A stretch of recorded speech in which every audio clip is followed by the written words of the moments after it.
This is NHTV2, North Haven Government Television, a service of North Haven Community Television.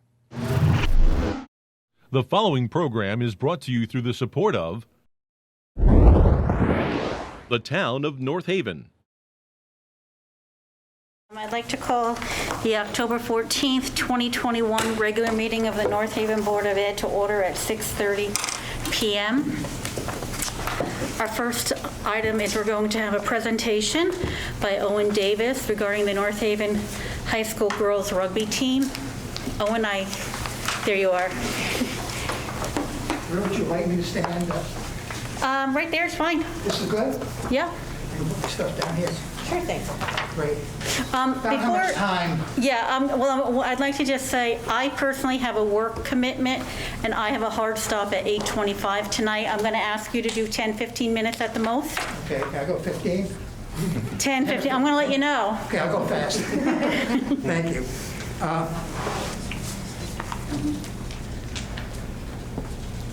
Superintendent Sturck, members of the Board of Education, thank you so much for giving me this opportunity to speak to you tonight about the North Haven High School girls rugby team. My name is Owen Davis. I'm the team founder and team administrator. Pleased to tell you we have a brand new coach, Ben Kroll, who is with us today. You will be getting his bio, but welcome aboard, Ben. We're delighted to have you with us. You know, it's hard to believe that it's actually been 7 years since I last stood before you advocating to become a club. During these 7 years, so much has happened. We've grown, we've achieved recognition within the school, and we've actually started to win games. That's the cool part. I want to thank you for your support, the support of the high school administration, and especially for the support of our athletic director, Steve Blumenthal. When saying no is always the easiest option, Steve has always done his best to say yes and make it happen. We started out playing in basically a hayfield with no equipment, no place. We had to store all the equipment in my garage, which did not make my wife very happy. But Steve and the school was able to get us our own field at the high school. We now have storage facility. We've been authorized to get a club advisor, so we're moving in the right direction. I want to get right to the point because my time is limited. I feel strongly that after 7 years of prospering as a club, we are now ready to become a funded varsity team. And I'm going to give you a few reasons why. You know, it goes without saying that becoming a varsity team will help us financially. Right now, we get no financial funding from the school, and we rely on shake the can, car washes, fundraising. A special thank you to the North Haven Rotary Club, who has always supported our team from the beginning, and for that support, we've been very grateful.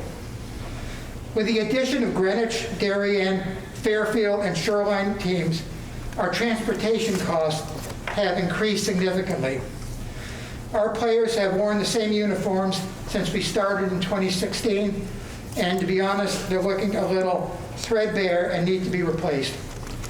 Having the financial support we would get from being a funded team would be a huge help in helping us deal with these and other challenges. However, and this is the important thing, having financial support while being helpful, it is not, I repeat, is not only about the money. As an important reason for wanting to be a varsity sport is because of what girls rugby brings to the school, the town, and most importantly, to the girls. So that's really the key, is the benefits that our players get out of it. I believe from the bottom of my heart that the rugby experience is truly life-changing for our players. As you will see in the testimonials, you all should have a manila folder, and the girls have written testimonials, so I hope you take the chance to read those. We get girls who have never thought of themselves as athletes, and for whom rugby is their first team sport experience. These are girls who never thought they could play a sport because they never fit into the typical athletic profile. The great thing about rugby is that there's a position for everyone, regardless of size, shape, strength, or etc. Everyone gets to play.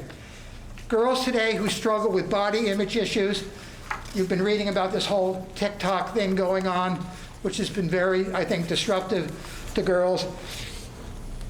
They gain a newly discovered pride in who they are and what they can do. Doesn't make any difference, your size, shape, whatever, you can play rugby.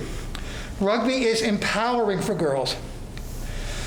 When you can tackle someone who is bigger and stronger than yourself, you realize that there's nothing you can't do in life. Rugby is a huge builder of self-esteem and self-confidence, something many high school girls struggle with. You know, I often hear from a parent, and they say, what happened? What did you, to my shy little girl who never said 2 words? She's now talking, being assertive, and to me, this is what it's all about. More important than the win-loss on the scoreboard. Rugby builds bonds of friendship like no other sport. When you're on the pitch and tackling and battling it out, you share with your teammates a special bond of we're all in this together, doing something very challenging. Rugby, as you know, is a full body contact sport. If I had the time, I'd tell you why it's a safe sport. Many people have the wrong idea. They think of rugby as a violent sport. It is not that at all, but unfortunately I don't have the time. Something unique to rugby is a sharing of the after-game meal. After battling it out during the game, it's wonderful to see the girls sharing a meal together, sharing emails, sharing social media, and I don't know of any sport that has that. Most sports, the game's over, you get on your bus, we get on our bus, and that's the end of it. That's not what rugby is. Wherever rugby takes you in life, you'll have a rugby community to welcome you.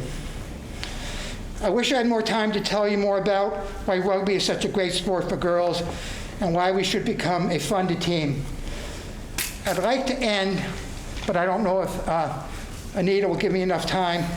Can I read 2 testimonials? Absolutely. Okay. First one is going to be from a parent, and I don't want to, I'll read the last name because of confidentiality reasons. But to me, this is what rugby is about. This is from Diane, a mother. I'm writing this letter as a testimonial about the importance of girls rugby in North Haven High School. Although rugby has been considered to be a traditional male sport, it has proven otherwise in my world. My daughter was fortunate enough to be part of the first girls rugby team at the high school, and looking back, it has proved to be life-changing for her. As a young woman, she struggled with low self-esteem and depression. This program was empowering to her. It gave her a sense of belonging in an extremely supportive environment. It gave her a sense of belonging. The experience had such a positive impact on her, both in school and on the field. It taught her to be strong, resilient, and confident. She learned the true meaning of teamwork and made many friends. Playing rugby not only gave her a sense of community, but she also received a scholarship to play rugby at Sacred Heart University. So this is a typical kind of thing. These are the kind of letters and responses I get. I mean, to see this girl transform from when she first came out, having serious issues she was dealing with, rugby gave her that self-confidence to go out and become really a different person. And I'm going to do one from a player. I could do all of these, but I promise I won't. Because this is from Ciac Sharma. Dear Board of Education, I hope this letter finds you well. My name is Ciac Sharma. I'm a senior at the University of Connecticut, majoring in honors chemistry and minoring in global studies on the pre-medical track. I'm a 2018 graduate of North Haven High School, in addition to pursuing a rigorous curriculum. I am proud to belong to the 2016 pioneering class of ruggers, a group of individuals filled with grit, sincerity, and ambition. In 2016, when the rugby club had no space to practice, The team adjusted and used a small 20 by 20 foot space in a CrossFit gym to work on passing drills and safe tackling. In 2016, when the rugby club had only 15 players, the exact amount required on the field, every player sprinted, tackled, and rucked for the full 80 minutes without any subs. In 2016, despite never scoring a try is what you score in rugby. It's actually spelled wrong in what you read. It's T-R-Y. Despite never scoring a try the entire season, every player came back to practice the next day, ready to work and get better. Being a part of this team from the start has taught me to never settle, whether it be a practice scrimmage amongst my teammates or simply running the warm-up laps before practice.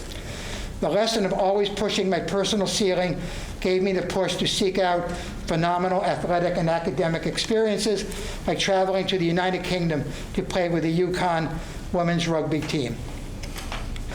I've had the experience with a couple of sports. However, I've never witnessed so much passion, trust, and teamwork in any sport as I did with rugby. When the whistle would blow and kickoff began, girls on the team who may have not gotten along well or never knew each other very well were willing to throw themselves out there so that their teammates could tackle, burst through the pack with a ball, and even score a try. What I love about this sport is that it allows females to make history every single day. With every tackle, scrum, or sprint, females at such a young age, often with insecurities, can feel powerful, in control, and confident. Personally, engaging in a sport as intense and fast-paced as rugby improved my self-esteem and self-worth throughout the school. I hope this letter provides good insight regarding how influential playing rugby in North Haven has been for me. I'm truly amazed at the progress the girls' team has made since 2016. I believe that converting the club to a funded varsity sport will provide the organization a legitimacy it can sustain and train North Haven students to become game-changing athletes. So, again, it's all about the chain, what young girls deal with, giving them that self-confidence, the reliance. And I see so many stories when you see a girl at the beginning of the season, the change that takes place, by the end is absolutely. And to me, when I started the team, that's what it was all about. So we are very, very happy to be where we are. Would love you consider funding our team. We don't have a huge budget because we have very little equipment. Can I just ask a question? First of all, thank you for bringing you're welcome. Thank you. program to North Haven. I've watched it over the years progress. I've had, being a member of the Rotary, I've had the opportunity to work with your girls on some of the volunteer programs that they do for us. But for the rest of the board, how many girls usually are on a team? Okay, well, as one of the letters said, there are two rugby games. There's a traditional game, which is 15s, 15 on a side. Then there's the Olympic game, which is 7s. When we first started, we could barely make the 15. We often had to borrow from other teams or play a 10s game. Every year since that, except, of course, for 2020, we have grown considerably. We were actually able to field the full team with subs. Then, of course, 2020 hit with COVID, and we had no season. When we picked up again last year in 2021, all of the other teams were in the same position we were, not able to fund, to put together a full 15s, so we played the Olympic game. We played 7s. It is our hope, and again, last year we were not able to recruit in the manner that we had hoped to because of restrictions and COVID. But this year, we are going all out to recruit. We're having an interest meeting here in the high school on the 20th. I'm bringing women from the Southern Connecticut women's rugby team tomorrow to do a demonstration in the courtyard to build interest. So it is our intention to get back to where we were pre-2020. I think we had 23 to 25 players. But we're in obviously a rebuilding mode right now, but we feel confident that we can get to where we need to be. But other rugby teams, girls are struggling with the same thing. And again, I don't want to use COVID as an excuse for everything, but it did play a major part. Did any board members have any any questions for Owen? Yeah, Jen? Do you know about the range in which your budget would need to be? Yeah, I do. If we were to remain a club team as we are, this is our, which would not be the same, obviously, for a school-funded team, because there are different priorities, different expenses, but this would Different be- insurance? Insurance, right. If we were to remain a club team, and again, this is an estimate.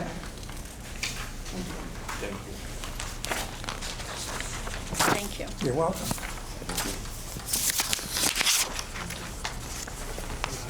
Somebody I have to share. You can share, okay, thank you.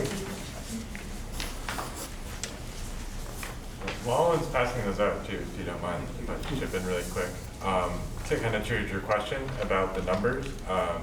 So rugby was only recently added into the Olympics, and since then there's actually been quite an explosion, especially among women, of interest in the sport. And Alona Marr is an Olympian who I knew personally, and she actually managed to get like really popular on the internet, and we've seen at Southern already, because our season is in the fall, so they're already underway. There's been a massive increase in participation among women in rugby. Thank you. I'm sorry, can you identify yourself? I'm Ben Kroll. I'm going to be He's our new coach coming on Okay, board. thank you. Nice to meet He's you. in the process now of doing all the paperwork and, Okay, background Background checks. checks and all that kind of Okay, stuff, Great, so. thank you. Nice to meet you. yeah. The other teams that you mentioned, are they varsity?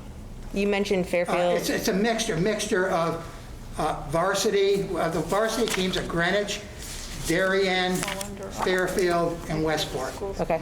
And they started new as varsity. They did not start as clubs. The club teams are us, Southington,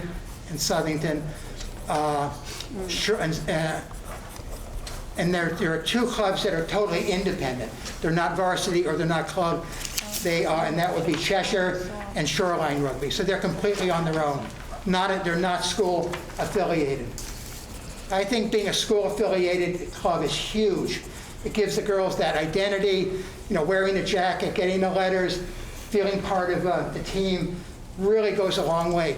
And these are things you don't get being part of an independent, non-school related club. So I'm very happy. People always say, well, why don't you go and separate yourself from the school? I don't want to do that. It brings too much to the table. Thank you. Can I ask one more question? Sure, of course. I'm sorry. Is it, so does the CIAC recognize girls rugby as Good a varsity question. sport? Right now, the CIAC does not sponsor rugby. So the schools that I said are varsity in everything else except saying, but they do follow exactly all the CIAC protocols. Gotcha. As far as practice and, so they go totally by the book. It's not as if they can do their own thing. And so we're hoping, we're advocating to become a CIA, but we're growing. We have to get to a certain level. Right now, there are 10 girls rugby teams in Connecticut. When we started in 2016, there were 4. So shows how it's growing. So we hope to get CIAC recognition. But I have final questions, so we can wrap around. Did you have a question? CIAC recognized, but Okay. still is varsity. Yeah. We have a varsity fencing team at the high so school. we call it varsity, but not CIAC. Right. I was just curious. Right. Ron, did you have a question? Well, basically, Eleni hit on. My question was, how many games do you play in a season? Right. Because of the nature of rugby, you really cannot play more than 1 game a week, just because of the nature of the sport. So our season runs from March through May. So our first game's usually at the beginning of March, and we end kind of the middle of May. So we generally play 1 game a week. So maximum we could play is 8 games. So 4 home, 4 away. And when we play a home game, we have to pay for our own refs, we have to have an athletic trainer, everything. When we go on a away game, there are huge expenses of transportation, unbelievable. I mean, to get a bus to Simsbury or Greenwich, it's like $400, it's crazy. Of those Thank you. eight games you play, do you know how many of those teams are funded? All the varsity teams are funded, right, Simsbury, Greenwich, Darien, So Fairfield. 4 out. Right, for South. funded. Southington is a club team like we are. They are not. North Haven's a club team. Shoreline's Approximately half. independent. They do their own thing. About half. Yeah. Thank you. I have one last question. How much are parents paying out of pocket now for their kids to play? Because since it's a club sport, I'm assuming that parents are footing the bill. That There's is a correct. $200 We have- registration fee. Most of our money comes from fundraising, car washing, shake, all of that. We do charge a $150 participation fee, which we did not charge last year because we didn't even know whether we'd have a season or not. So we didn't think it was fair to. Thank you, Owen. Okay, thank you, and thank you, for presenting. Board. Steve, I know you and Steve have been having conversation, our athletic director.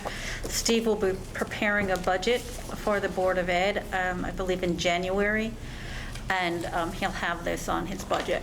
Thank you, appreciate Okay, that. Thank you. Thank you for your time. Oh, you're welcome. And your Thank you. patience, because I know you and I spoke several times over the summer Right, we did. to Thank you speak. for that. Okay, thank you.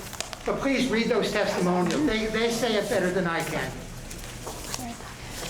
Next, we have a presentation by Jen Kanowski, who is our Director of Information and Educational Technology. We felt, we have gone through such dramatic changes in North Haven Public Schools with our technology and IT work throughout the last several years, that we wanted to get an overview so that the board would understand where the things are happening, what have been the changes.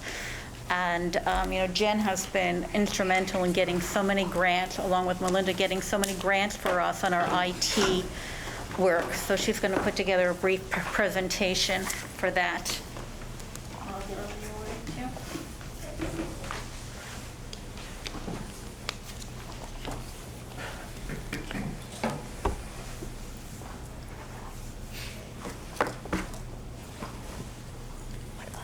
It's one of our ClearTouch TVs. As it's getting booted up, you can see we have started switching over to these ClearTouch TVs. I know a lot of people are used to seeing in the classrooms maybe 10, 12 years ago, they had a lot of those smart boards in there with the projectors.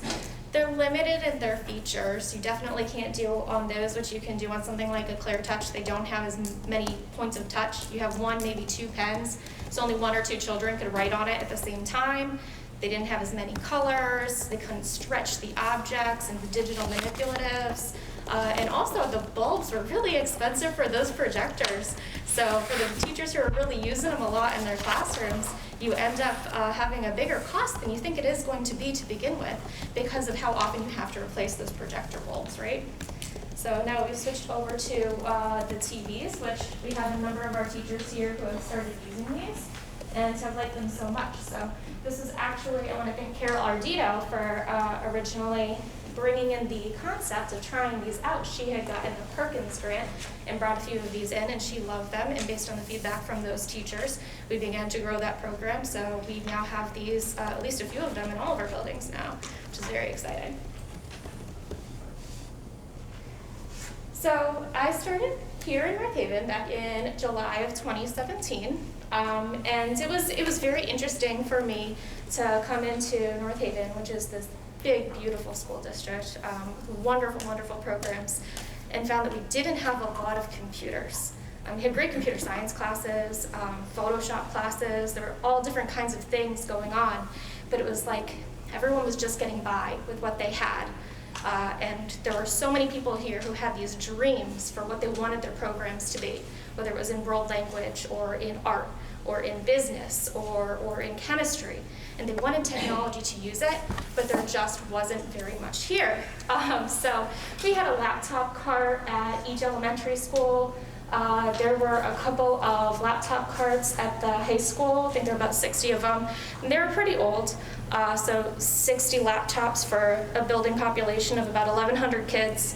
There were a few computer labs, not sizable computer labs, in different areas of the building. So we've definitely saw immediate need to grow in those areas. Our middle school is probably the best off because it's such a brand new, beautiful building. They had 300 laptops in the carts, which was great, but it still wasn't one for every student. And so those teachers who had all this access to technology, we'd find that they were scheduling the carts, and there were conflicts over, I really need the cart for this lesson, but this teacher really wants the cart for this lesson. So we knew that there was an interest and a want to grow in a lot of these areas. We had an older phone system. We were having some outages. If you were here with your children a few years ago, you might have got a message going home saying, sorry about the phones. And so that's definitely something we knew we needed to improve upon. The security was something that, coming from my previous district, we did a very large security project. I said, wow, that's something I'd really like to see happen here in North Haven as well. You know, there's so much we can do with security these days with the schools, and so much that there was to think about. So we'll get to that in a little bit. And there's also a very limited and kind of disconnected IT staff. We'd have a computer lab aide over here, and one over here, and one over here, with varying job roles, from fixing servers and helping teachers in classrooms to teaching children to type. So we knew we had to find some way of bringing everyone together to work together as a group if we wanted to accomplish some of these goals that we knew that the district had, and these dreams that the teachers had for their students and for their programs that involve technology. So here we are today. I'm sure if anyone has any students here or works in North Haven schools, you know that we have one-to-one Chromebooks or iPads for all grade levels. This wasn't something that we had started the year off with in 2019. We had kind of a 1-to-2, 1-to-3 ratio for our kindergarten, first and second graders with Chromebooks, where they would have them in carts and they could kind of share them. You know, those little children do so well with the, you know, not just the virtual manipulatives, but physical, actual manipulatives, that the computers weren't as necessary for them. So we didn't have that 1-to-1 ratio there. We also had some iPads for our pre-K kids, but again, not a 1-to-1. And unfortunately last year necessitated a change in that, so now everybody has one. We don't like to let them get too old. We always have those Chromebook exchange rates where we're trying to get the Chromebooks back and get the kids new ones before they start to have a lot of problems with them. So that might interrupt their class time, interrupts the teacher when they're losing the Wi-Fi, if the key is not working, that kind of stuff. So we're always trying to be very responsive and plan ahead as well to make sure that these devices aren't getting too old. So it's a great thing. Why Chromebooks? I think a lot of people ask, why Chromebooks? Because there's so much wonderful technology out there that can do so much more than a Chromebook. And we have some of that too. Right now we're in the process of working with some grant money to install some brand new, really nice labs for the kids here to do video and graphic editing programs. It's fantastic. We have another AutoCAD lab downstairs. Those kids need high-powered computers to do some really cool stuff. I have a couple examples for you later. So we definitely don't want to limit it to just Chromebooks. A Chromebook is a browser in a box. They can do their homework, they can do research, they can connect with their teachers and their fellow students. So it's not a fancy device, but it accomplishes what we need them to in terms of quick access to things, to resources, to textbooks, to getting into their Google Classrooms. And luckily we had so much of that, and we were able to fill those gaps and get everybody into that place last year for the distance learning, which nobody saw coming. But luckily we were in pretty good shape for that. So as well, we had some bumps to start it off because it was something that no one had done before. We didn't have some of the heartaches and the nightmares that I've heard other people around the country did when they didn't have enough computers for everyone. So that's one thing that I'm very thankful we were able to accomplish. So in addition to talked about the new computer labs, we also have a Mac lab downstairs for some music students where they can actually work on the keyboards that are plugged into the computers. They work on programs like Soundtrap and GarageBand and actually compose right on the computers. It's really awesome stuff. We also have a Mac lab over at the middle school, again for music, because there are different applications for different types of machines. And what's really nice, I think, about this kind of setup we have here is that it gives children a chance to experience a little bit of everything by the time they graduate. which we know that the world is ever changing in terms of technology, and that's our goal here, to make sure that they're prepared for whatever the next thing is, because we don't know what's coming. So they're going to get that exposure to the Windows computers through these computer labs, and through the Macs, through the music labs, and then for the Google products and a lot of other things through the Chromebooks as well. So they'll get a lot of exposure to a variety of things, maybe find an interest, but also develop those working skills for technology, because everyone says kids are so great with technology, and they are, but they have to learn how to use it in a practical application for their work and not just as an entertainment device. And that's something that our school system works with these children on all the time, is knowing, how do you write that email? How do I turn on the computer and get down to a lesson? I need to type an essay today.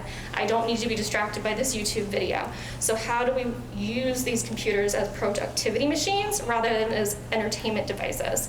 So that's something that we really focus on here with any kind of device that they're going to be exposed to. Let's see, we have also updated that phone system that we needed to. Very, very important there. Phone systems are not anything fancy and fun to look at, not like a graphic editing computer lab, but it's something that had to be done, and I'm glad we got it done. We were able to centralize our technology staff. They came together from different places with different backgrounds, and we've had a couple new people join since then. A few of them are here tonight, and just really wonderful people who came together to serve the staff and students of North Haven, and I think the best way possible. And again, we did get that security grant in, or the security money in, rather, security bond through the town. So thank you to the town and to Mike Frieda and to everyone who supported that security measure to make our schools a little bit safer. Information security. So it is Cybersecurity Awareness Month. If you're not sure what that means, information security is not about physical security and video cameras and all that kind of stuff. It's about the security of what? Information. All that information that comes through your device, right?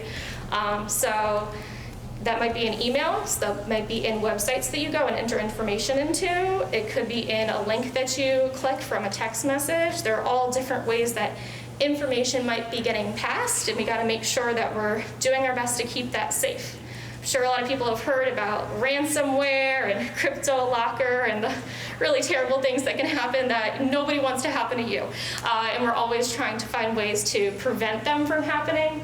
There's a saying amongst IT people that, it's not if, but when. So please don't consider you're that person. Well, will it be me? Just be ready for it all the time. And that's what we've tried to do here. We've upgraded our firewall licensing. We have moved to something called Next Gen AV, which sounds super techy, but really what it means is the old school antivirus used to be like a big shopping list of viruses. And you could download it to your computer, let your computer know to watch out for these things. You don't want them here. And Next Gen AV is not like that. What it does instead is it teaches your computer how to look at a type of file and look at how it behaves. And if there's something funny of it, it has funny characteristics, certain things about the way the file behaves or the way it looks, it's gonna catch it. So it actually catches 90% more than what you're gonna get with traditional antivirus, because there's only so much you can download with a list, and there's new stuff coming out every minute. So if you're relying on a big shopping list of viruses to protect you on your computer, you're probably gonna miss a lot, versus programs that actually look at how files behave. It's gonna catch a lot more of them, because even if they have different names and they have different little bad buggies inside them, they act the same way, they have the same characteristics. So that has been really helpful to us. It has definitely saved the day a couple times. I'm a big fan of the next generation antivirus, as boring as that might sound. We have stabilized a patch and upgrade system just to make sure all of our equipment, all of our servers, everything is staying nice and up to date. Again, that's one of those layers of protection. If you let your stuff fall out of date, it's gonna be open up to more potential problems out there. Because the older things get, if you're not patching it properly, you are opening it up for the chance that someone is going to exploit that vulnerability. We also have new malware and ransomware trainings. So we've, over the years, shot out little infographics, helpful emails explaining what to look for, explaining how this could affect, schools, affect people. Because I think a lot of the time people think, well, the worst thing that's going to happen when I click on something is that I get a virus. And I think ransomware came out and people said, okay, maybe something a lot worse can happen. But we have even seen it in very large places where potentially ransomware could affect your whole school district. What if they got into the electrical system? There's a lot of different things that there are to worry about, and I'm sure we all heard about the oil pipeline thing and the ransomware over the summer. So I hope everyone is starting to take it more seriously, and we certainly want to make sure that we're informing everyone here of that, so we are making sure that we're keeping our networks as safe as possible for everyone. We've also implemented the Go Guardian software. That's more for students. Again, it's a little bit, scary when you're going to give a kid a computer and say, here, go home with this. We wanted to make sure that we were doing something to keep them safe all the time when they were using our computers, even if it wasn't here. And that's something that most schools have moved over to doing now that the computers are leaving the schools so frequently. Used to be our firewall is going to block all the bad stuff while they're here, but the firewall doesn't go home with the kids. So we had to find something that was going to send the firewall home with those kids to protect them from the type of content that we don't want children to have. So there's a lot about Go Guardian, right? So it's kind of a two-part thing, and I like to explain it a little bit because there's a lot of stuff out there. So teachers like Go Guardian for the teacher Go Guardian portion. So imagine that you're a teacher in a classroom and you have 24 kids in there and they're all clicking all over their computers, right? So they're clicking over here and they're clicking over there and you just need the attention of the class for a minute. I'm sure you're a wonderful, engaging teacher, but kids definitely get distracted. A teacher using Go Guardian can freeze their screens and put a message up saying, please pay attention, and now they can't do anything on the computer. They have to pay attention to the teacher.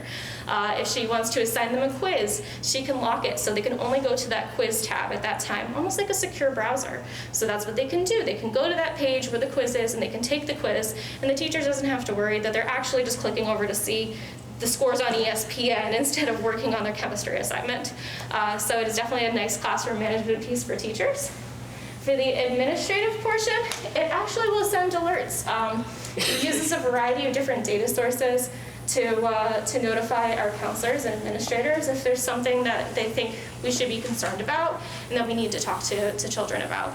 Now, these things are obviously rare, but it's so important that we have this for when they do come up, so we know that there's a serious situation that maybe needs some attention.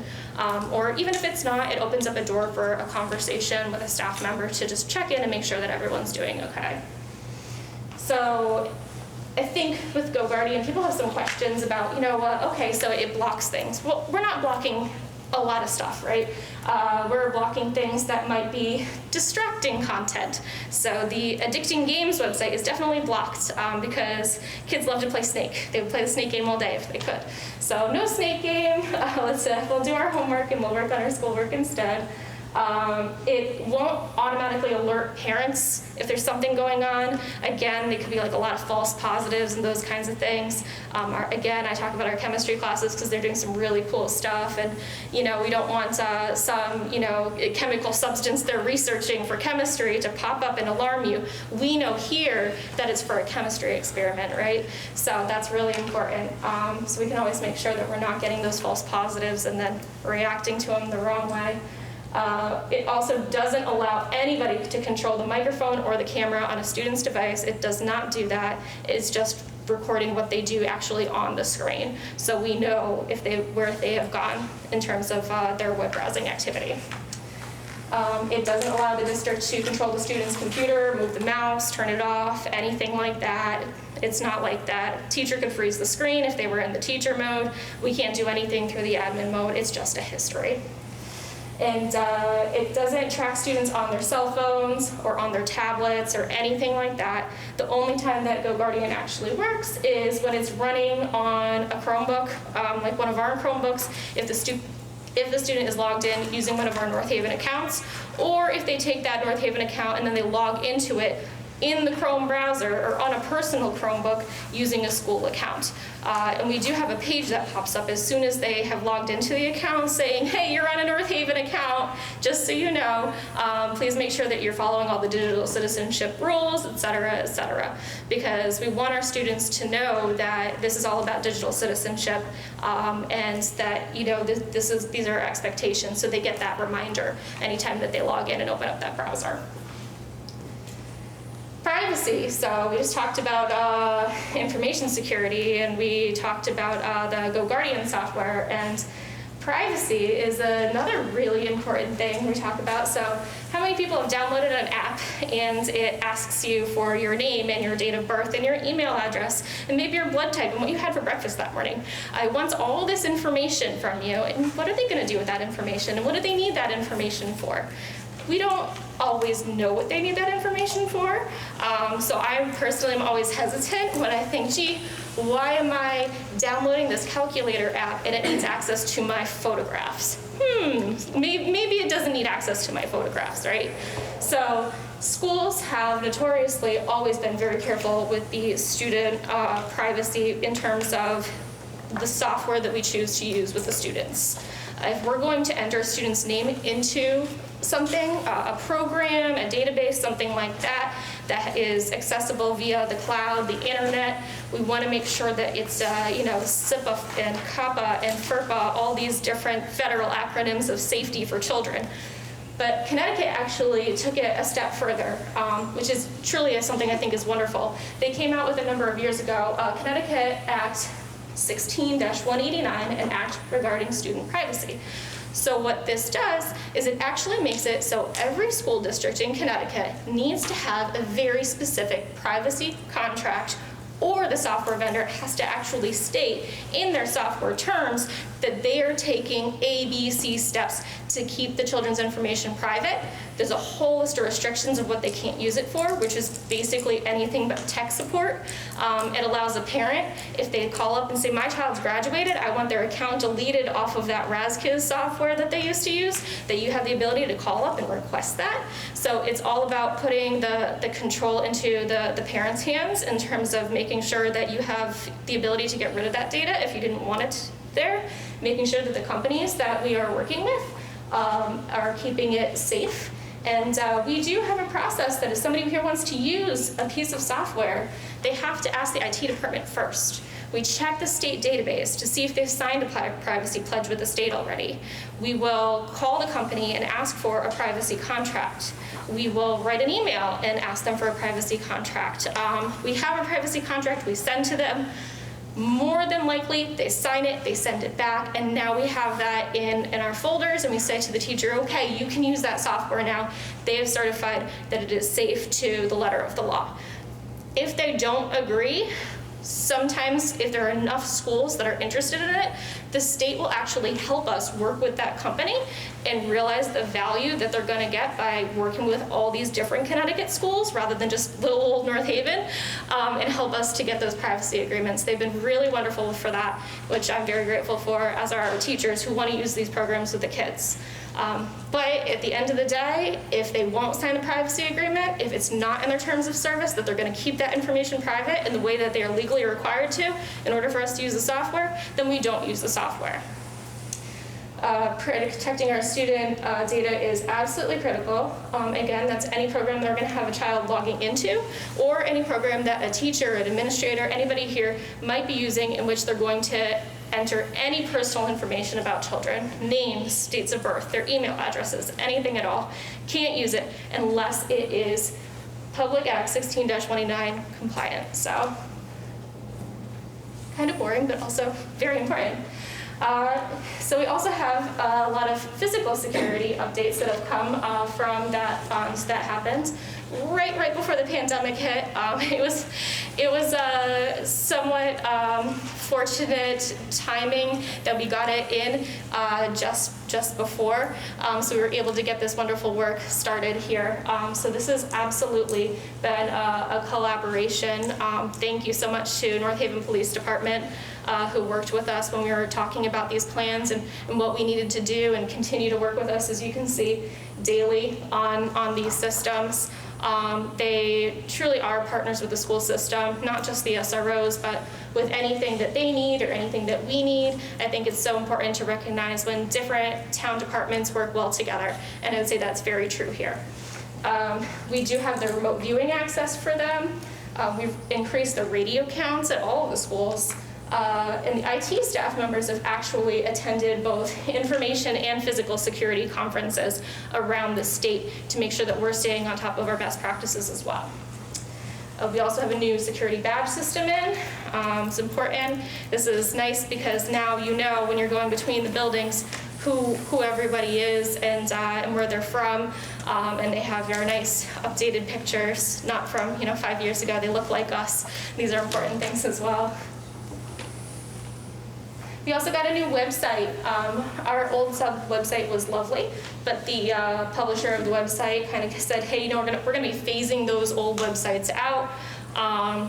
You have options to continue on with us for a new one, or you could look somewhere else.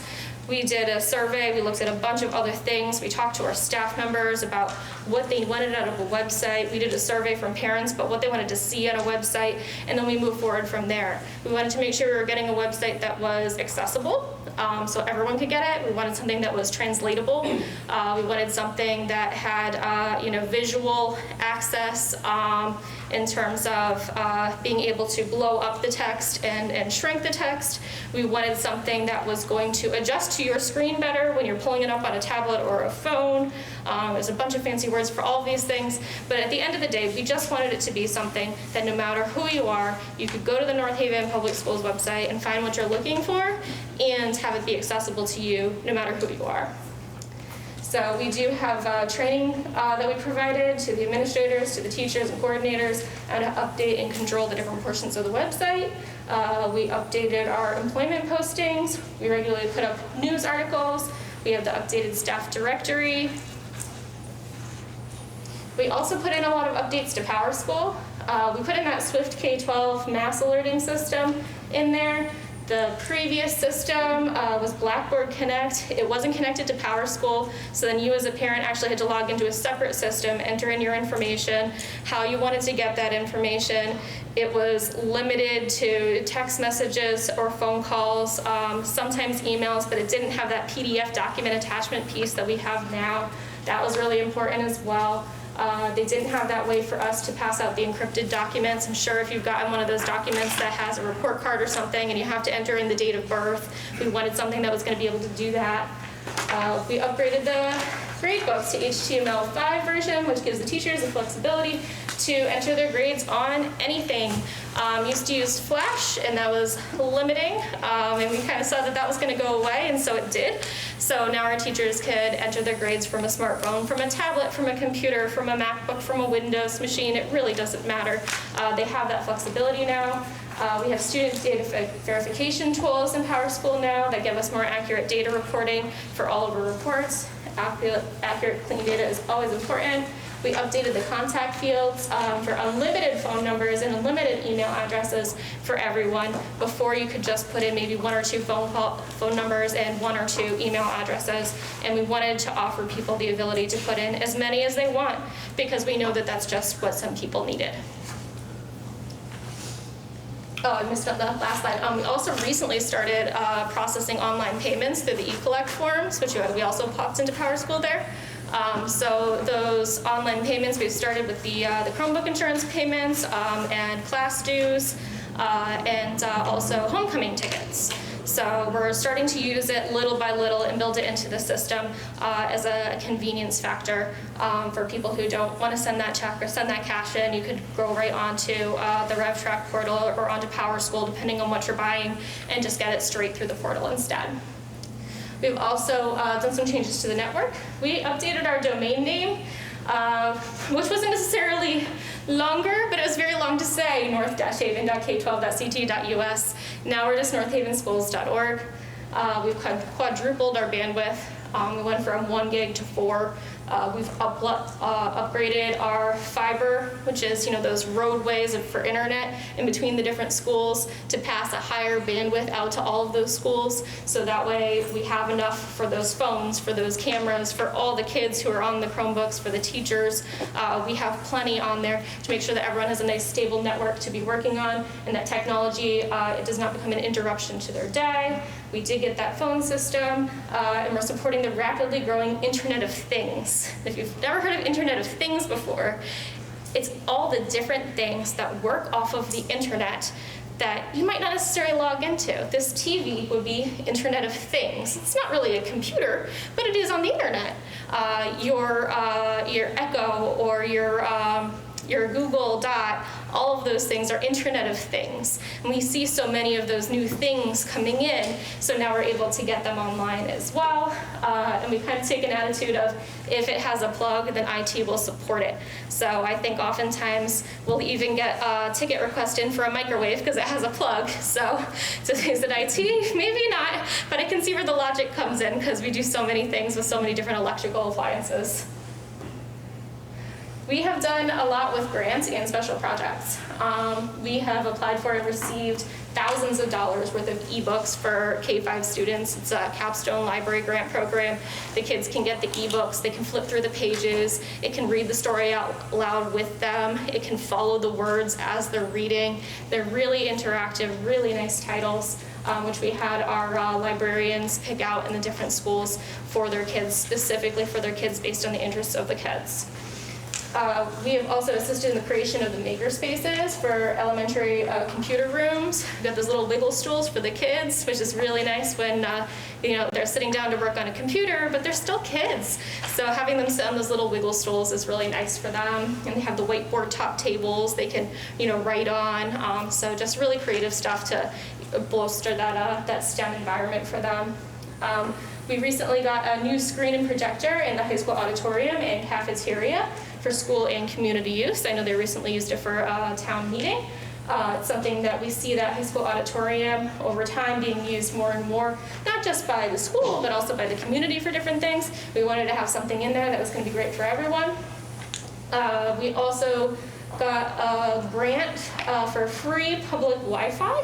So I know you might have heard about the one behind the library. They also got that grant. And we also installed one over behind the recreation center. So you got free public Wi-Fi outdoors. You could sit in your car. You could go out and sit on the benches in the playground area.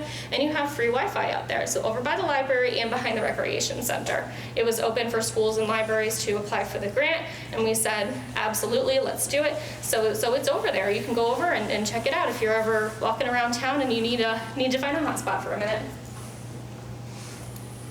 Moving on from the grants and special projects, we also applied for the Pegpedia Grant through the state Pta. We got tens of thousands of dollars. I want to say it was somewhere between $64,000 and $67,000 to build this very nice video studio. We've had a video studio. This is a program that maybe not everybody knows about for the digital mixed media classes and for the media production students. It's great. They'll do anything from newscasting, sportscasting. They do the video editing, voiceovers. It's amazing. It's really fantastic. And the equipment that they were working on was a hand-me-down of a hand-me-down. They deserve something better. And luckily, we were able to get that grant funding to get them that amazing studio. And I was happy to be there on the very first day that they were using some of the equipment. Wanted to share a couple pictures with you of that. Again, I mentioned before, we have those Mac labs. You can actually see some of our students working on the keyboards while they're on the Macs. Again, using that music, video, graphic editing. This is some of the work some of our Photoshop students and Wendy Wade's class have been working on, again, on those computer labs that we have. We talked a little bit about the ClearTouch TVs. We have started working on the outdoor graduations, putting in those big screens that we had in 2020 and again in 2021 to make sure no matter where you are, you've got a great view of your child graduating. And so that brings me to the end of my presentation. I just wanted to take a minute to thank the IT team, because when I sit here and talk about all of these things, None of them would be possible without the amazing people who staff the IT department and work with our teachers and students every day. Some of them are lifelong North Haven residents. Some of them had children who grew up in the North Haven school system. Some of them are recent North Haven graduates. We have a really wonderful group of people who work together to support the teachers and staff and students. And also, they work so well with other districts. Other districts reach out and say they need something. We're always calling them and talking to them. And I think it's a really good sign that people will call us here in North Haven and say, hey, what is North Haven doing about this? What kind of solution does North Haven have for that? North Haven, what kind of Chromebooks are you using? What kind of software are you using for this or for that? I think it really shows the wonderful sharing community we have here among different public schools in Connecticut.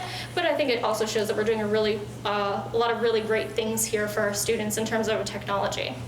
So thank you again so much for your time this evening. I know that was a bit long and maybe a bit dry, but I really appreciated it. Thank you for having me. Thank you. Can you just touch before we end, because we are over, about the internship program?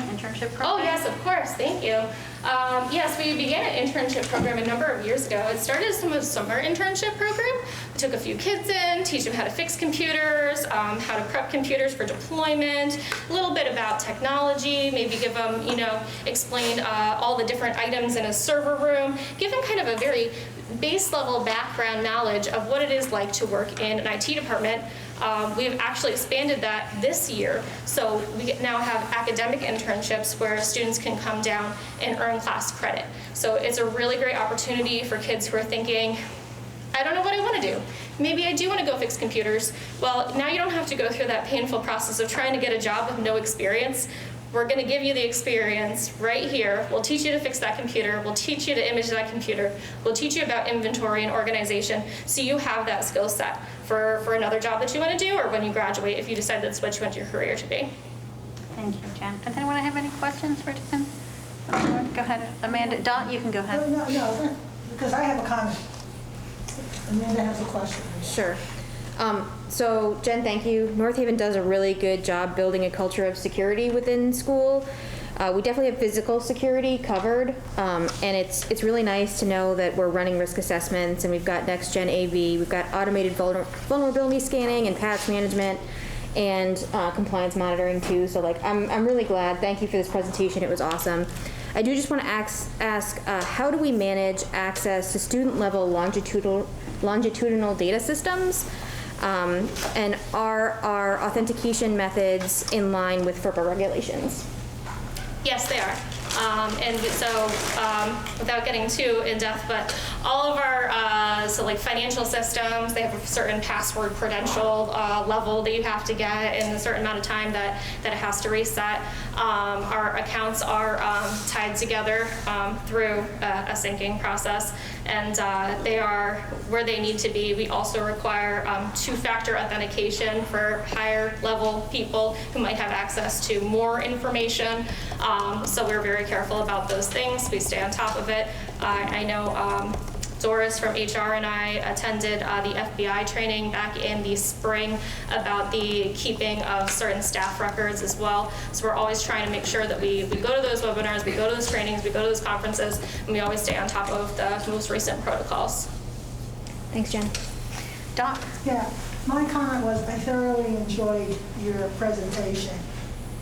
And I really greatly appreciated it, because having taught in North Haven, I started about the time that the Apple Tandy, and then we went to the Apple GSs. North Haven really was one of the leaders in technology up until, I guess, at the end of the 1990s. And then we moved forward very, very slowly.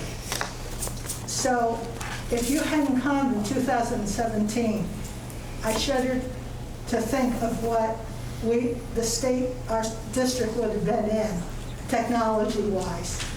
So I want to tell you, I greatly appreciate your coming in, taking charge, getting the resources and the training. So thank you. Thank you. And thank you to your staff, too. I know I've called them, too, a few times. And also, pardon my back, when we were doing our Zoom meetings, it was very frustrating at some times, but your staff was phenomenal. So thank you. Thank you for having me. Thank you. Okay, board, so next we'll turn to our consent agenda. So we have several things on there. We have the September 9th, 2021 Board of Education regular meeting minutes, the September 22nd, 2021 Board of Ed special meeting minutes, the request for an extension of a maternity leave by Jackie Giordano, our language arts teacher at the North Haven Middle School. This will extend her leave through March 14th. And the resignation of Christine Corello, a registered nurse at Green Acres Elementary School. May I have a motion to approve the consent agenda? So moved. Second? Second. Any discussion? I do have one quick note, and it's not a big deal, but for item B, it says September 22nd special Board of Ed meeting, and then the minutes say September 27th. I don't remember which one it was, but if we can just fix that, that'd be cool. Thank you. Yeah. Okay. Just one other comment, I'm sorry. About Christine Corello. She's done a phenomenal job at Green Acres. Probably know I have kids that go there. I've gotten to know her a little bit. She's done a really good job. I just want to say thank you to her for everything she's done, and she will be missed, for sure. Thank you. Thank you, Joe. May I ask a question or a comment? Just generally about school nurses. I assume that, like a lot of other teachers and staff and whatever, school nurses must be hard to come by. And There is a shortage right now. so there is a shortage area. And then we also have to rely on the nurses being healthy and reporting to work. We're coming now to flu season. Is that going to be an issue? Because we have some students that are very seriously medically impaired or challenged. Do you foresee a time where we'll have a school shortage, nurse shortage in a building for a couple of days? We don't foresee that. We do have some nurses that will come in, and Christine, to her credit, has been willing to stay on for some time until we can secure a replacement for her. Okay, because I know in each building we have teachers that are kind of like permanent subs.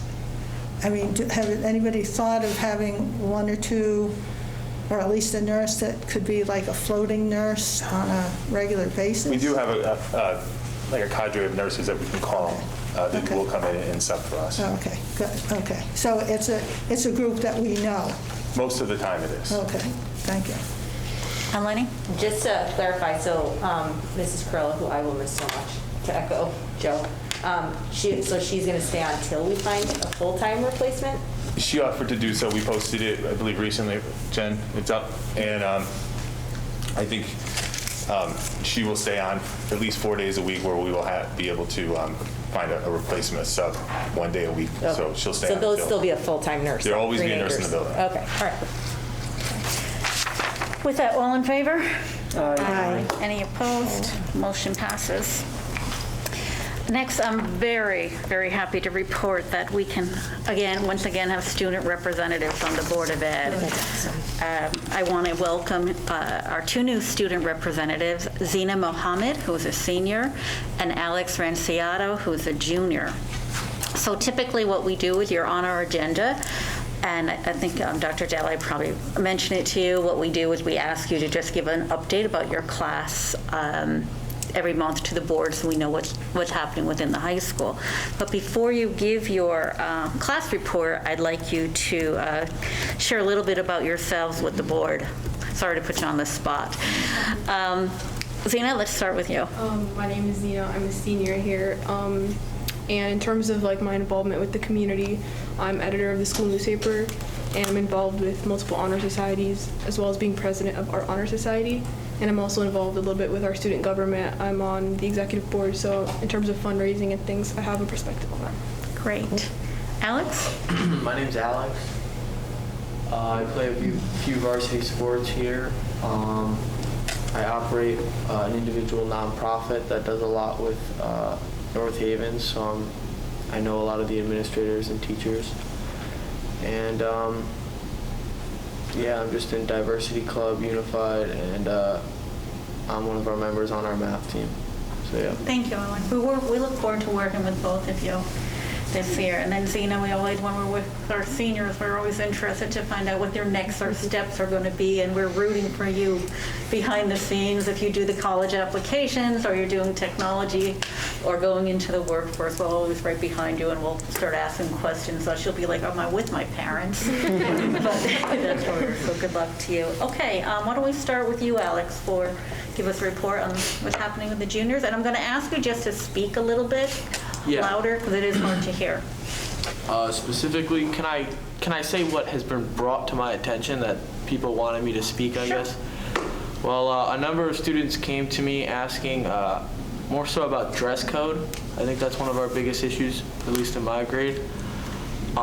Specifically, they wish to wear hats, and they just thought, I told them I'd bring it up. I don't know what would happen next, but they really wanted to wear hats, and I think just a few protocols on the dress code a lot of individuals didn't really agree with, and they wanted to maybe take another look at it. And Well, ironically, right before this meeting, the policy committee was reviewing our dress code. Okay. So your question is timely. We have a policy, we've done our first and second read, and we're coming back to talk about it again.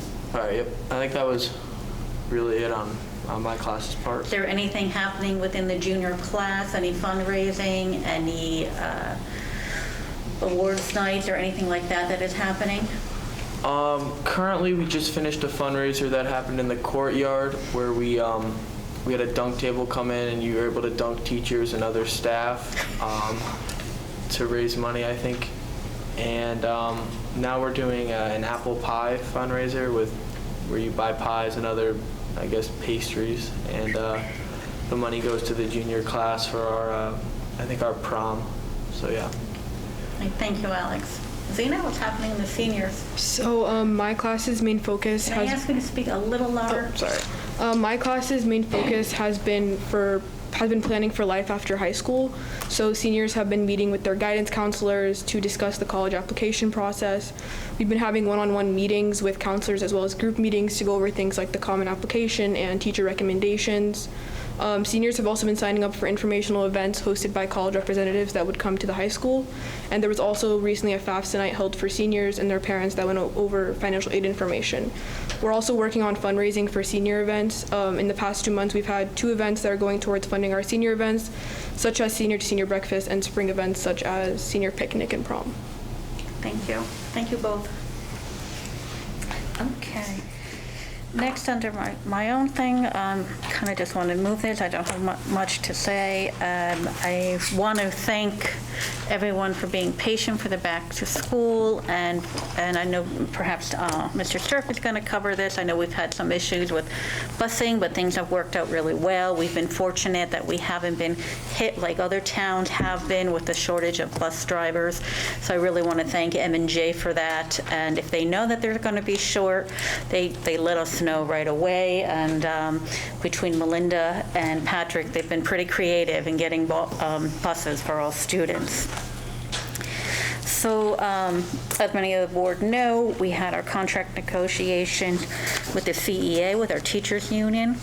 So may I have a motion to ratify the contract between the North Haven Board of Ed and the North Haven Education Association from July 1st, 2022 to June 30th, 2025. So moved. Second. Any discussion? Okay. And all in favor? Aye. Any opposed? Okay. I'd just like to bring up once again that the Board of Education, along with our administrators, works so well with our teachers union. When we go through these negotiations and when we talk, the number one priority has always been what is the best for the students. And I want to thank Carol, Ardito, and the other union representatives for working together with us. And I hope that the Board of Ed continues to work well with our teachers union. So thank you. Next is the ratification of the agreement between the North Haven Board of Education and the North Haven School Nurses Local Number 933 which is from July 2021 through June 30th, 2024. So may I have a motion to ratify this agreement? So moved. Second? Second. Any discussion? Okay, and once again, we thank the nurses for working with us, too. All in favor? Aye. Any opposed? Motion passes. Okay, let's go to our standing committee. ACES? Yes, we met this afternoon, and just a couple of quick things. They're on November 2nd, they're having an upcoming professional learning, professional day titled Learning Regarding Emotional Poverty, and Dr. Ruby Payne will be the speaker. There's a big drive to increase teachers and staff and administrators of color. And so I think they're going to be contacting all the superintendents. The last thing was tomorrow there's a ribbon cutting ceremony because, and they're not exaggerating, two of the administrators took 50 minutes to write a grant, and they were awarded an electric bus with a charging station, which will be eventually solar powered. So the bus is in, and the ribbon cutting is tomorrow. Sweet. Thank you. I had to write down the notes about that. I couldn't hear you. Okay, curriculum, instruction, and planning? We're not meeting till the end of the month. Thank you. North Haven Education Foundation? I can say a few words. The North Haven Education Foundation held their monthly meeting yesterday morning, and it was in conjunction with their annual meeting. At their annual meeting, they held an election for the board, as well as for members who were up for election. During the meeting, they discussed their upcoming Voskov fundraising event, which I believe concludes on 10/20, as well as future events such as Trivia Night. They will also be sending a letter to me to blast out to our staff, just reminding them about the available grant opportunities. Thank you. Next, we have our policy things. So we have a couple things. We have the second read of the following policies: the bullying and safety school climate, the non-discrimination policy, the Title IX, discrimination of sexual orientation and gender identity, and the parent-teacher communication policy. So those are the policies that we've had our second read on. And then we need to have an approval of the following policy, which was the physical restraint and seclusion of the student and use of exclusionary time out. So may I have a motion to approve the physical restraint and seclusion of students and use of exclusionary time out policy? So moved. Second? Second. Okay. I just like to clarify this because I'm not in the school system. I don't work in a school system. I'm not involved. So when I saw those wordings, it concerns me. I'd like people just to know that this is what is, I mean, how do I explain what those policies are, where they come from, Jen? So the physical restraint, it's really after the staff has tried to de-escalate a student when they are in danger of hurting themselves or others, then we would go to a physical restraint, but it's always the last resort because you always want to de-escalate them first and use those strategies. You never want to put hands on a child unless you truly, truly have to. Okay, I just like to do that because, again, not being involved in the school and not having that kind of experience, the wording. It's a price. There, so I'd like a clarification. Excuse me, none of us can hear you, either of you. We don't know anything that was just said. Okay, basically, we have a motion to approve a policy, and I asked our Student Services Director to explain what that policy was for the public. And it was for the physical restraint and seclusion of students. And she basically said, no one ever, if you want to talk a little louder. I think we're going to get microphones for the next meeting. For sure, I think we need to do that. It's the last resort to put staff to put their hands on a child to restrain them if they are in danger. We always want to de-escalate them by using different strategies and not putting our hands on a child. But staff are trained through Handle with Care if it comes to a point where they do need to put a child in a physical restraint. Who makes that decision? The staff who are trained, and there's always an administrator as well. That's part of So you're it. saying that all the staff will be trained on how to best determine whether or not to use physical restraint? So the district, we use Handle with Care training, and we have trainers in the district that train staff.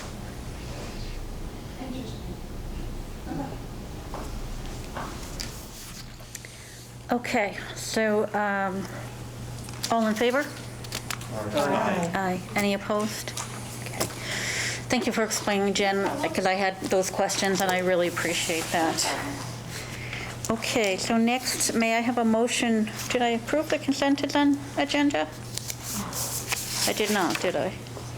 Yeah, I did, okay. Our next is to go into PTA Council. I'm sorry, my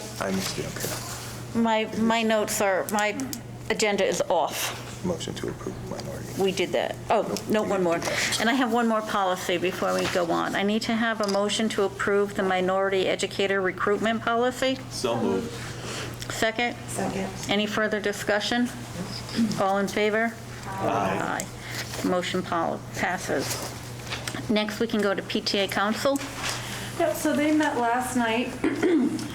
Just in the spirit of time, I'll just give you a very quick update of what's going on. They had the PTSA-sponsored road race. They had about 100 runners, which is less than what they've had in the past, but they considered it a good response based on last year's COVID and all the other situations we're dealing with. So that was done really well. All of the schools are either engaged in or about to engage in Lyman Pie fundraisers. Green Acres sold about 500 mums, and I think the middle school sold about 500 mums. So someone made a comment about how colorful all of our homes are going to be in North Haven because so many people bought so many, which is great. Let's see, Clintonville is doing a BJ's membership fundraiser, which I thought I'd mention, because that can be, something that even if you're not at Clintonville, you can certainly do that and it will benefit Clintonville. And I guess that's about it. Just please join your PTA, whichever school that your children attend. They need your support. Thank you. Well, you can take a little breather and then you can talk about the mascot committee. Yep. So Amanda and I are the representatives from the board on the mascot committee. We have met twice since our last board meeting and have been able to accomplish a tremendous amount of work. We have a group of about 16 people that are coming from different perspectives and different places in the North Haven community and our public school system. And we are also very respectful and collaborative, that we are just accomplishing things at a really super fast pace. So just so you know, like I said, Amanda and I are on the board. Russ Dalai, Steve Blumenthal, Anthony Giametti, Mr. Moore, Mr. Fiandella, they are teachers or administrators within the district that are participating. We have high school students that are participating, people from the community such as Alian Salarali, Mr. Mikas, and we're hoping for someone from the Indian Booster Club can join us. We had someone and unfortunately she couldn't continue, so we're hoping to get another representative from them. So you can see that we have a really good representation across our community. Here's where we are now. What we have done is we have come up with a possible timeline working backwards so that we can announce the new name of the mascot before we leave for winter break. So between now and then, what we're going to be doing is advertising the ability for people in the community as well as students to submit their suggestion for a mascot. And as part of their submission, there are guidelines that need to be followed. And I'm going to ask Amanda in a second to just talk about those guidelines.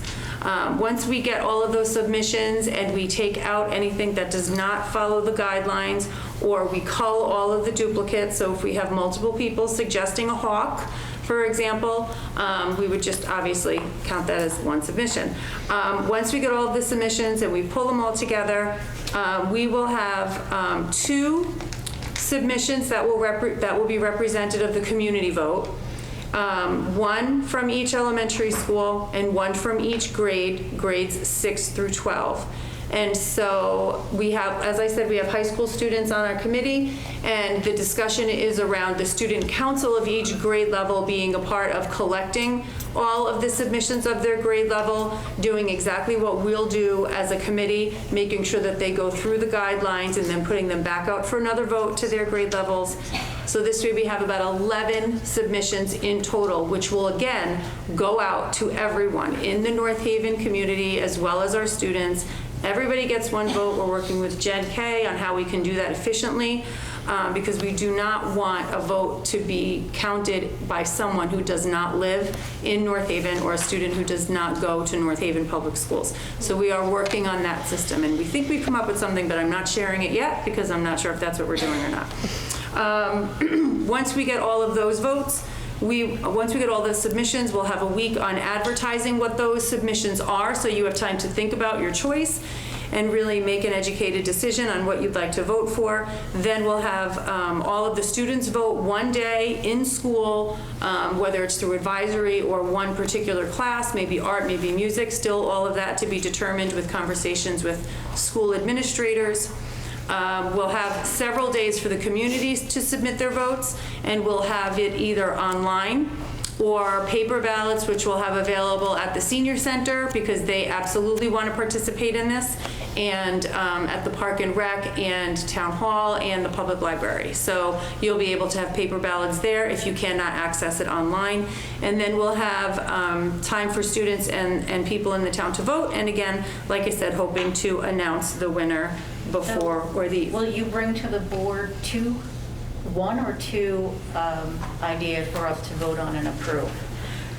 So the way that the committee has talked about it is that the board is not deciding. The board is making, the committee is making sure that the submissions and the suggestions to vote on meet the guidelines that the board has put forward. I believe you should check with our lawyer, but I believe that we have to vote on it. Double check. Double check. We'll double check, yeah, because I think the board has to vote to approve it, but to vote on no, which... I'm talking about approve. Yeah, That's it. yeah. Not that. I'm saying, are you going to bring us one or two to approve? I would think that we would bring the one that comes... Okay. Yeah, because let the students in the community decide, and then we approve on what the winner is. Yep, so we're hoping to do that by Christmas. So we'll have to look at the dates. I don't know if our board meeting date will work with when we want to announce it, but my assumption is that if it follows the guidelines, we could approve it as a board in January. But we can talk about that as time progresses. And Amanda, did you just want to speak a little bit to the guidelines? Sure. Thank you. So when you're thinking about a submission, if you'd like to submit an idea for the new North Haven mascot, think about teams. So we're going to think about the T is town pride. Is it something that represents North Haven? And would you be proud to have this mascot represent you? The E is engaging, something that's people would be excited about. Would people think this is fun? Would people want to wear it on sportswear? The A is authentic. Is it a unique representation of our town? Are there other towns or districts within our conference with the same mascot? We don't want to like be the Dragons like Hamden or something like that. We want to be unique. Is it meaningful? Is it a symbol of our town? Does it represent the geographic heritage of this area? And is it sensitive? Is it something that is inclusive? Will it invite people to join and not make them feel left out? And is it sensitive to various cultures? So those are our general contest guidelines. And if they'll be published in a one-pager sooner rather than later. Okay, I'm just checking the December meeting date. Bonnie? So when we had voted on the mascot, I don't even remember the months because it's all a blur. We had mentioned that part of the guidelines would be to make sure that we keep it Native American. So is that part of the geographic heritage of it? Is the specific wording is, does it represent the geographic heritage of this area? So is that what we mean by wanting to try to keep it Native American? I think we want to keep it as something that represents the town of North Haven, that represents the cultural heritage from this land. And have the tribes been contacted at all? Oh yeah. And how are they involved? Are they involved? Have they said anything? So we have Eliane Salaroli, who is graciously donating her time to participate and kind of talk us through her thought process on it. And Grandmother Piper from the Golden Hill Pagusset also said that she would attend one meeting. There are folks who don't necessarily feel like it's their job to come in and consult with us. So folks have been kind enough to donate some time to make sure that we are on the right path here. I think we've had some good discussion around it too. There's been some very pointed questions on like what is and is not okay, and I think we've got some additional clarification on what direction we can go in. Okay, thank you. Next, we'll go to our superintendent's report. Thank you, Ms. Anderson. All right, last week, Dr. Dalai and Carol Ardito led a tour of the Career and Tech Education Department at North Haven High School. It was quite impressive to see the students and teachers in action, as well as the equipment that is present within the department. There are a number of 3D printers, 2 car lifts actually in the automotive workshop, and a wood shop that has ample number of tools and workstations for students to utilize. A nice bonus to the walk was that Senator Ciccarella and Representative Iaccarino joined us in order to gain a better understanding of what the program and the offerings are. They also shared an interest in supporting the growth of the department by ways of internships through local businesses. The district has also received an increase in its Perkins grant this year. The total amount received is $35,274. These funds support our Career and Tech Ed department in many ways, range from equipment to curriculum to professional development. Ms. Ardito truly diligently writes and plans for the best use of this funding. I know Ms. Anderson had mentioned busing earlier. I received an update from M&J Bus Company earlier today, and I just wanted to share a little bit of information around that. M&J is currently short 3 large bus drivers and 4 afternoon van drivers. They recently hired a full licensed driver who factors into this count. 2 of the drivers that they've just hired have permits for large buses, one of which is testing for their school license endorsement next week, so that's really good news. There are also 3 applicants in the pipeline who are in the classroom phase, and they're studying for their permit test, so they have things working for us. And I asked them just for a report on a typical day. What does that look like as far as bus combinations and shortages and whatnot? And they said they typically combine 4 bus routes into 4 existing routes. And I was surprised to hear that M&J has given their largest wage increase to drivers in the history of their company. They've also instituted a monthly attendance bonus to make sure drivers are there every day. And they're currently running a referral bonus program where existing drivers will receive $1,000 if they apparently lure drivers away from other companies. So poaching. Right. So hey, if it benefits us, right? So moving on, I understand there's been some questions and concerns around sports banquets this fall, and I'd just like to provide some clarification around that. So fall teams, booster clubs can 100% hold their end-of-season events and award ceremonies. The only change for this season that we asked that the events, if they're associated with the district, they really cannot have an indoor dining component.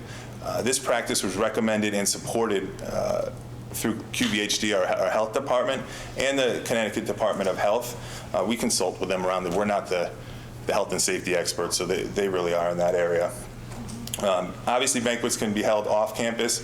However, that doesn't really change our approach to that guidance that we receive from QVHD. So in turn, our coaches really can't attend an event where there's dining.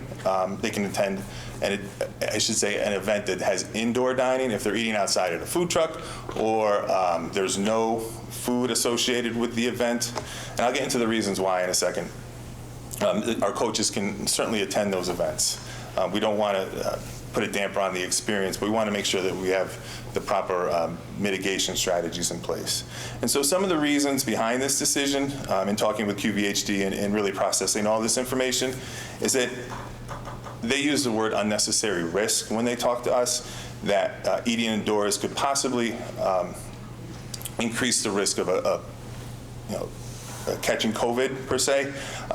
So that would in turn trigger, if it is a district sponsored or district affiliated event, we would need to go through the contact tracing protocols. And at that event, in a banquet type event, that would be very difficult to contact trace. A banquet in itself is a gathering of people mingling together, and that's what we want, obviously, to happen. But with that eating component, it just adds that extra concern on our end. Would they attend an eating event? Oh, I'm sorry. Would a coach be fired if they attended an eating event indoors? Would a coach be fired? Fired if they attended an eating event indoors?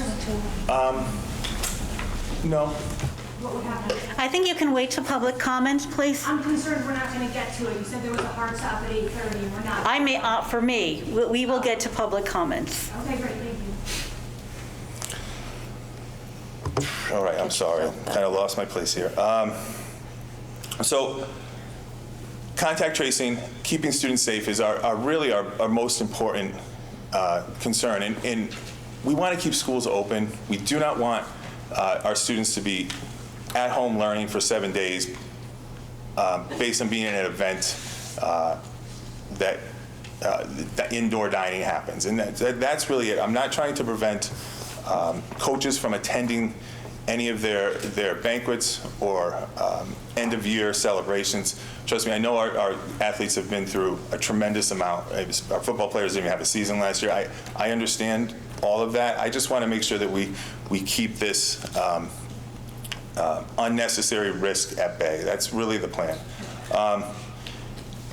There are, like I said a few minutes ago, there are other options, outdoor dining options. Food trucks or events can take place where the dining component is before or after the event, where we have nothing, the district has nothing to do with that. So as I said, as I've written here, our athletes deserve to have a normal banquet without restrictions.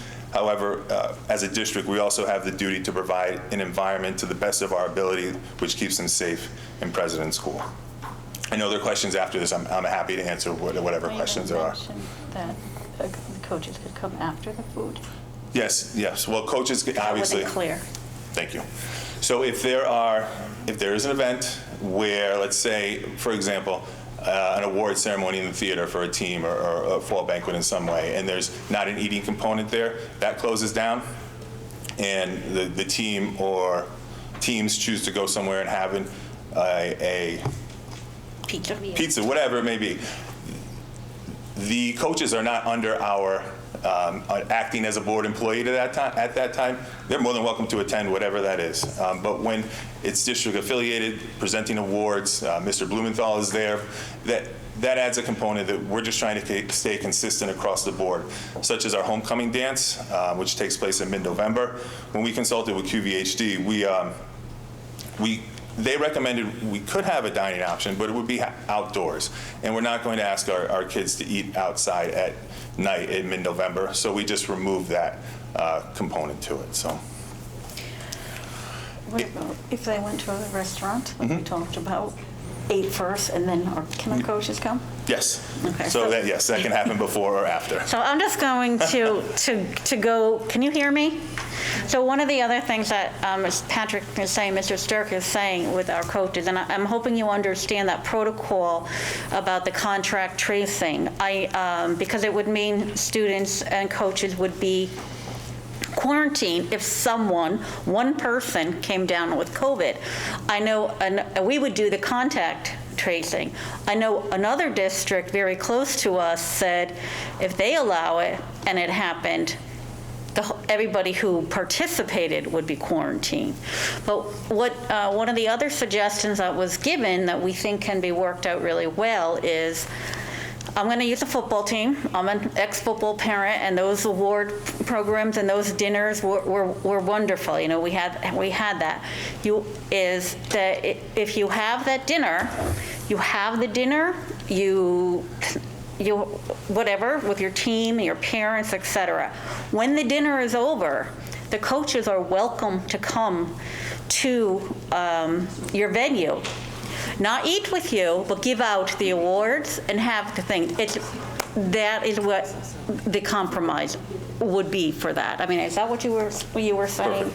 I'm trying to get so people can understand what that would be. on there. Or you have the award ceremony at the high school in the auditorium, and then you all can go for dinner. But if it's under the school jurisdiction or the district jurisdiction, we can't, based on what QVHD said, have the coaches there during a dinner. Yes, Eleni? If it was outside, it would be okay? Yes. It would. Outdoor dining options are not a concern. Anybody have any questions on the board on that? Okay. Can I ask a question about the buses? Like Yeah. bringing it back a second, I'm sorry. Are any of the buses late? Are we seeing like a trend that they're getting late because they're doing more stops or anything? I know in the beginning they were, and then it started to get better, and then I feel like it might be getting Hit or miss. Yes, it's day to day. Unfortunately, Green Acres the other day, we had a drop off a bus and then go pick up another run, so they were late. Okay. We got notice out to parents, so I think most of them were able to drive students to school. I mean, it's unfortunate, but at least. And the kids aren't marked tardy though if they're late because of the bus, right? That's completely on us, so they're not marked tardy. Okay, and the teachers are understanding and all that. Okay. And I school was just personnel is curious. waiting for those buses to come and unloading them quickly, getting them to their rooms. Yeah, okay. I was just curious because I know they're doing. Just on the multiple- opposite of that, if a bus is late getting students home, are the parents being notified that the buses are going to be late? They are. We get We send them. alerts out. Okay. And are we seeing an increased issue with the after-school sports with buses? Like, have we had to cancel a lot of events? I know maybe one had to get rescheduled. We've had to cancel some. We've actually delayed buses or picked up students early, unfortunately, at the high school during the school day to get, I think we had a cross-country meet that started at 2:45 or 3:45, and we didn't have a bus until that time. So the only time we could get a bus was at 1:10, and so that was unfortunate. One time for the soccer game, I believe Wallingford sent a bus down to pick this up and brought us up to their game. So that was very helpful too. Okay. We're all trying to work together through this. Right, and then if a game is canceled for some reason, it does get rescheduled, if it can be, to I the best believe of our it ability. is. I'm looking up to see if Steve had, Steve, you should be up here. Try. For varsity, it definitely gets rescheduled. For some varsity, we do our best to get rescheduled. Okay. Thanks, Steve. Thank you. I was just curious. Do you have more? I just have one positive thing. Just wanted to say a quick thank you in closing to the Boys and Girls Club and United Way. They beautified 3 of our schools for their Day of Caring, so I just wanted to thank them for that. I believe it was Montewice, Green Acres, and I believe Ridge Road, but it could be Clintonville. I was not sure between the two. So, thank you. Thank you. Melinda, Assistant Superintendent? I'm going to try to cut a little of mine out and put it on next month so that I'm cognizant of the time. Earlier this evening, our EL department held an information night for our English learner families. The goal of this event was to give families an opportunity to connect with their EL teachers and each other. Many district teachers and administrators attended. It was really a wonderful event. I'm going to save intervention for next month for us. Our 9th, 10th, and 11th graders took the PSAT on Tuesday. As a district, at the secondary level, we are continuing to look at options to expand our AP and UConn early college experience courses. Each of the coordinators will be meeting with me in the next couple of weeks, and we're looking at different opportunities in their departments. For instance, expanding to Chinese and some discrete math courses. So we're beginning to do some of that work. The Italian American Committee for Education provides incentive grants for Italian language instruction.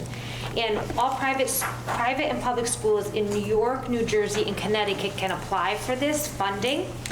And our world language coordinator, Alessandra Brunel, made a proposal and was awarded $2,000. So the high school has that funding source to purchase some supplemental materials. So we congratulate her and thank her for her work on that.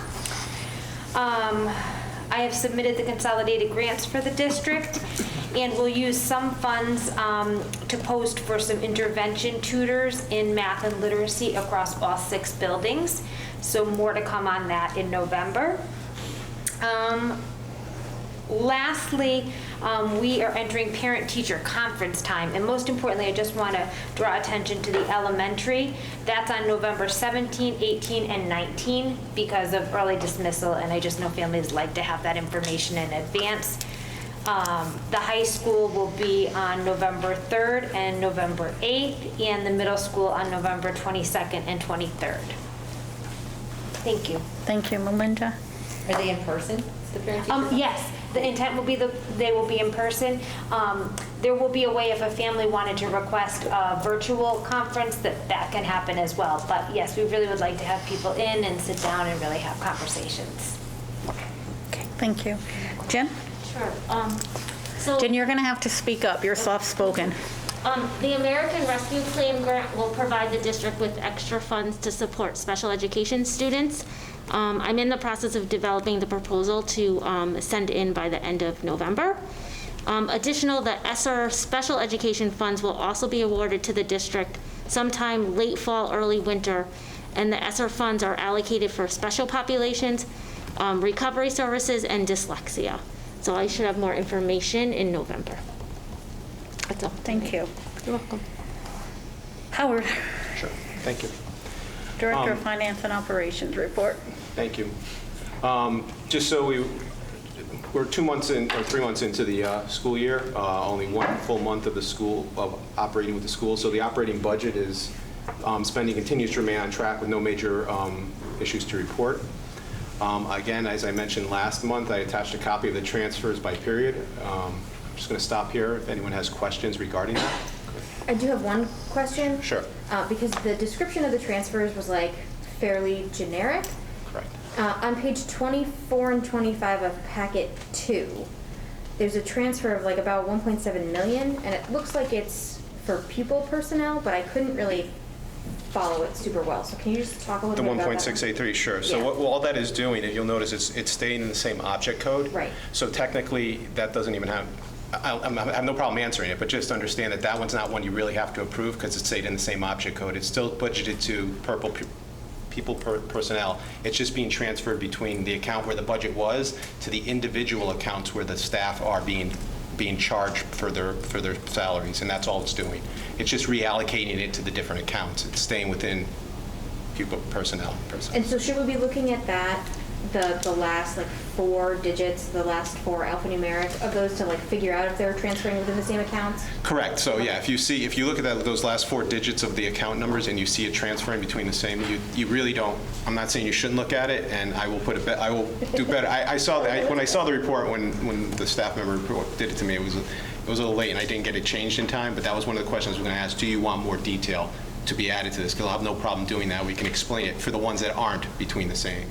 Right? When I'm moving it from, say, we're moving it from instructional supplies to other supplies or vice versa, I can give you a little more detail as to why that was done. Sometimes I think the rule of thumb is if you're looking at it and questioning it, we're going to question it. Okay, so what I'll do is I'll allocate more, I'll do more detail on the reports as we go forward from here, so you have a better idea of exactly what it's for. That'd be great. But I think most of the actual dollars that were transferred within that last 4 alphanumeric for this month, so That's correct. The bulk of them were. As a matter of fact, one of them was moved from, it did move between, it's a 96,304. It actually moved one way, and then I had to bring it back because we decided we didn't want it there. We wanted it back where it was. Cool. So that was just a change. Thanks, Howard. Okay.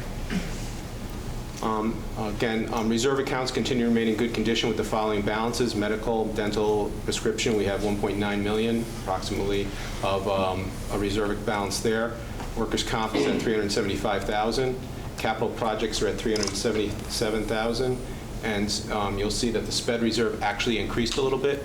What we're doing there, what happened there was we are actually invoicing New Haven as we are allowed to by law to get for open choice program. We're allowed to go to them and invoice them. Right now we invoiced them for $66,000. They only paid us $27,000. We have a discrepancy going on with them. We are working with New Haven and the state to determine exactly what can be reimbursed and what we should be asking for in reimbursement. We believe we were correct with the 66, and obviously New Haven doesn't think we are. So we're going to work that out, and hopefully we'll get some more money from them also. And during one of the prior meetings, we had presented the board with a proposal by Connecticut team lacrosse to rent the fields for a 3-year period.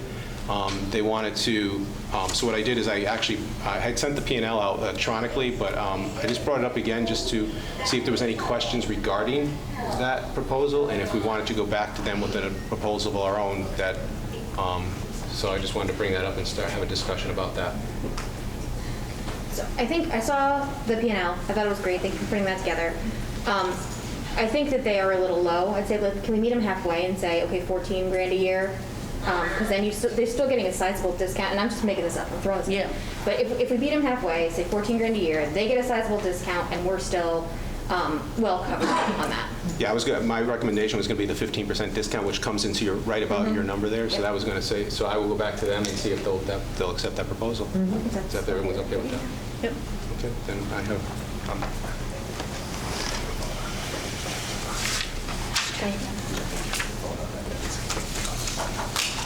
Okay, Patrick just brought up something. We may have to, you're going to go back to them, but before we can agree, we have to make a vote on it because it's a change in our policy. It's an amendment to our policy by doing that. So what we can do is after you speak to them and you continue your negotiations, we need to make a vote on the change of the policy for that specific one. Okay, I'll tell them, when I go back to them, I'll just ask them if that would be, I can talk to them, but I won't guarantee anything. Right. So that'll be right, as you're in the negotiation, but it's a good point. We have to know that we have to change our policy. Did you take a policy class recently? Next, we have the approval of the 2021-2022 monthly financial report, including the recommended transfers. May I have a motion to approve the monthly financial report, including all recommended transfers? So moved. Second? Second. Okay. Any further discussion? All in favor?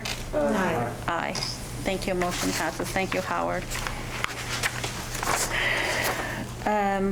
Okay. We did get to public comments. So prior to making your comments, please state your name and address. Is there a notepad down there? Yes. And please, we ask you that you record the information on the notepad on the table in front of Jen after making your comments. I know many of you, this is the first time I've ever seen you at a board meeting, so if you're not familiar and it is that you'd like to speak, just raise your hand and I will call on you. So we're at the public comment. Is there anyone who has anything to say? The woman right here in the pink. My name is Linda Wood. I live on Pool Road. Linda, don't forget to fill out the notebook when you're done. Okay. So I live on Pool Road, and I want to talk about two things, about the mascot and more about how it's going to be voted on. My concern is there's a lot of shut-ins, and you said they can get it at the senior center, they can get it at the library. There's a lot of places they can get the ballot, but can we put it in a newspaper? Can we, like in the Post or something, so that they can have better access to it? I'm not going to drive to the library to pick one up. So did you guys talk about that? Yeah, go ahead. So we are definitely going to advertise it in multiple places. We don't know about the timing of the local newspapers, but we're going to have students and also ask our PTAs to put it out on social media. We are going to try to do the newspapers. We're going to ask NHTV to do it. Like I said, we just met on Tuesday and established a lot of these ideas, so we're in the process of making it happen. But it will absolutely be out there. We'll make it as accessible as we can to everybody. Well, I mean, I check up on this 97-year-old lady who asks about it all the time. She doesn't have social media. She has a hard time getting her messages. Right. So there are people that we need to make sure that we reach that are taxpayers that care. So if we could just make sure that we make that accessible. Yeah, we're going to do everything we can to make it accessible for everyone. And in your situation particularly, if you meet with her and you know that this is happening, you can certainly bring a ballot to her and then get it, and then she can vote that way if she doesn't have access to computers. We're not planning on doing a bulk mailing or anything like that.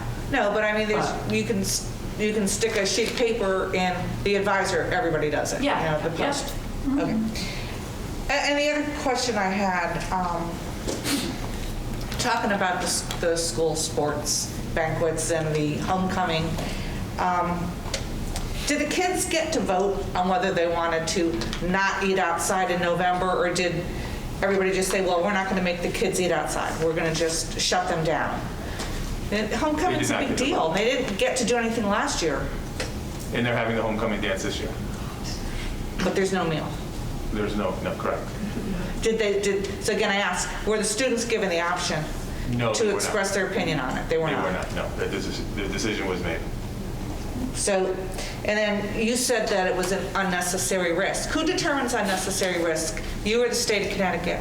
The state of, I should say, the Connecticut Department of Health, as well as our local health department, Ciac Valley, they provide recommendations. And again, they are the health and safety experts, so we take their recommendations seriously. So they provided that support to us in stating that indoor dining is unnecessary risk. I hope that answers your question. Thank you. Sure. Sure.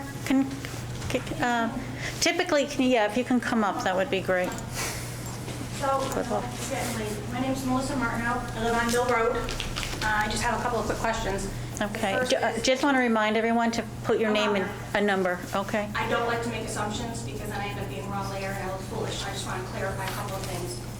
All of your mandates, suggestions, rules, regulations, I understand, are predicated on the need to protect the community from the dangers of COVID-19, correct? Correct. That's correct, okay. What I ask then, formally ask, is that you or Ciac Valley Health Department, whoever you're going to lay these decisions responsibility on. No, it's my responsibility. Okay, that's fine. Then I ask you, and I've actually done this in an email, and I'll be glad to do it again, but I do want this on public record. I would like the proof to back up that such a threat exists.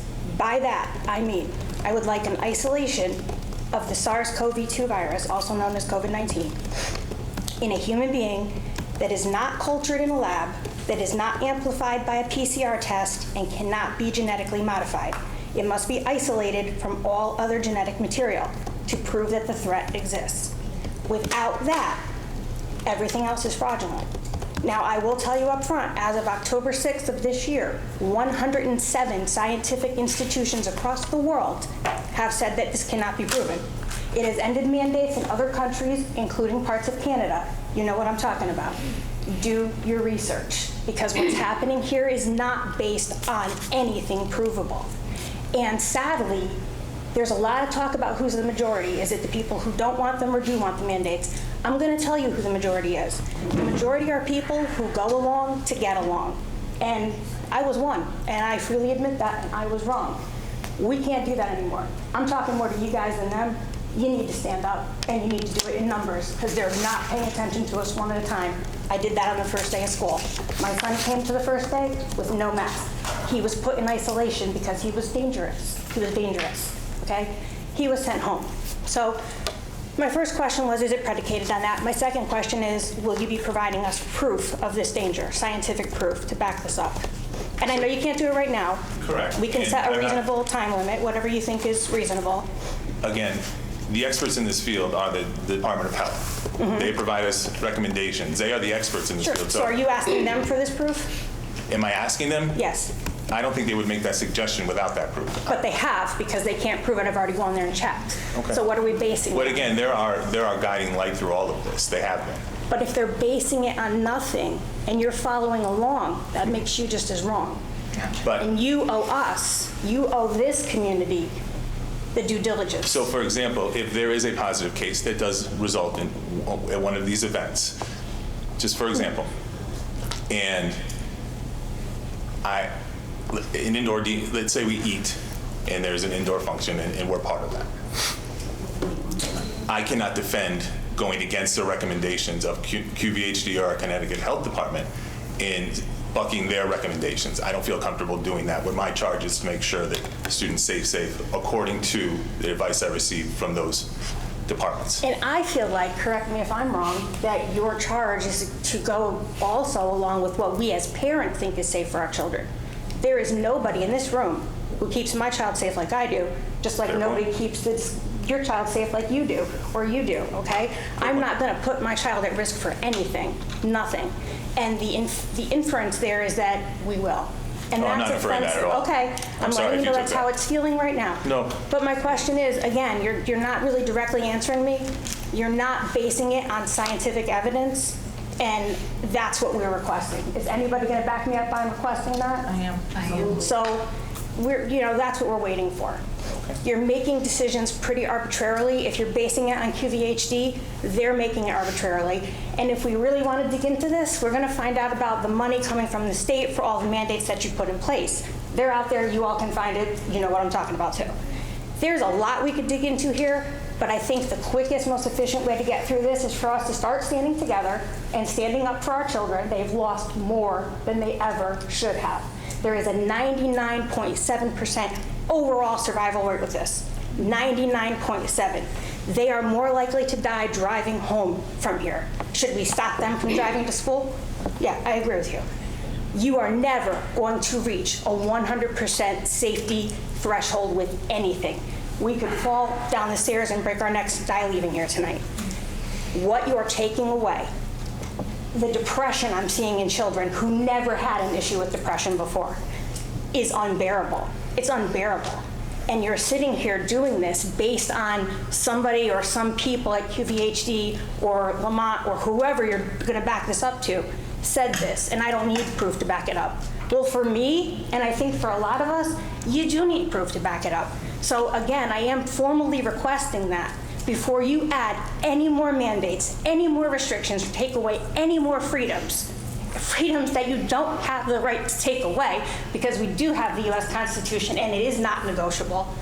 Before you do anything else, you need to provide us with scientific, conclusive proof that there is a threat, because I don't see it. And 107 scientific facilities across the world don't see it. And there are court cases. I will gladly email them to you if you would like. I will give you as much information as I can possibly give you. But I gotta have backup. You guys got to I just want to play the devil's advocate here, and then we'll move on. What about the 107 scientific authorities who are saying that it is a threat, that it really is happening? That's opinion. Right, but Produced so the virus. Science as a whole is opinion. But no, it's basically done on assumptions. No, there are actually the Koch's formula for how you produce and prove that a virus exists. It has never been done for this virus, not ever. What they did was they took the PCR test is amplified to pick up coronavirus in general. Coronavirus is a common cold. Anybody who's ever had a cold at any point in their life still has genetic material inside of them that will register if the PCR test is amplified to the right number, generally in the area of 35 to 40. Correct me if I'm wrong on that. Thank you. That's what we've been seeing. There is not an isolated sample of this virus, and until there is, there's no predicate for what you're doing. That's just the way it is. Alberta, Canada ended all mandates because a man, Patrick King, look it up, took them to court and said, I want you to prove to me it exists. They came back and said they couldn't. The next day, all mandates gone. We gotta stand up. We gotta stand up. So can we So to answer your first question, the email, to answer your first question, the email that you sent me at the beginning of the year has the same question you just asked tonight? Yes. Okay, I will use that as my guide when I speak to If it's easier, I will happily send you another one too. Whatever is easy for you, I'm fine with. Either way is fine. I still have you. Okay. Ms. Martindale, correct? Will you, but I don't think it's enough to answer just me. I think we all need the answer. Okay. Would people agree on that? Yeah.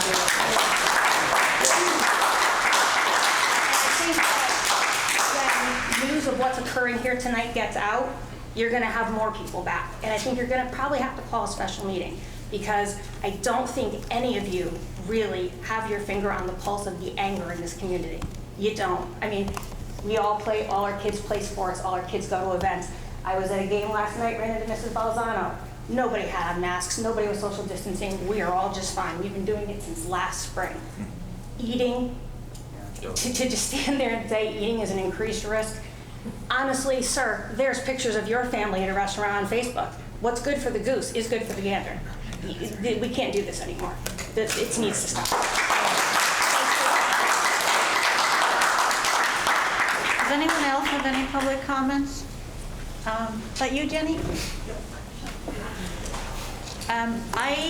Just before, I am going to have to give this over to Joe. I have a conference call right now with company in Asia for my work. It's morning there. So Jen, I'll let you go ahead. Joe, this is just for you. Hi, Jenny Crowell, 69 Kimberly Circle.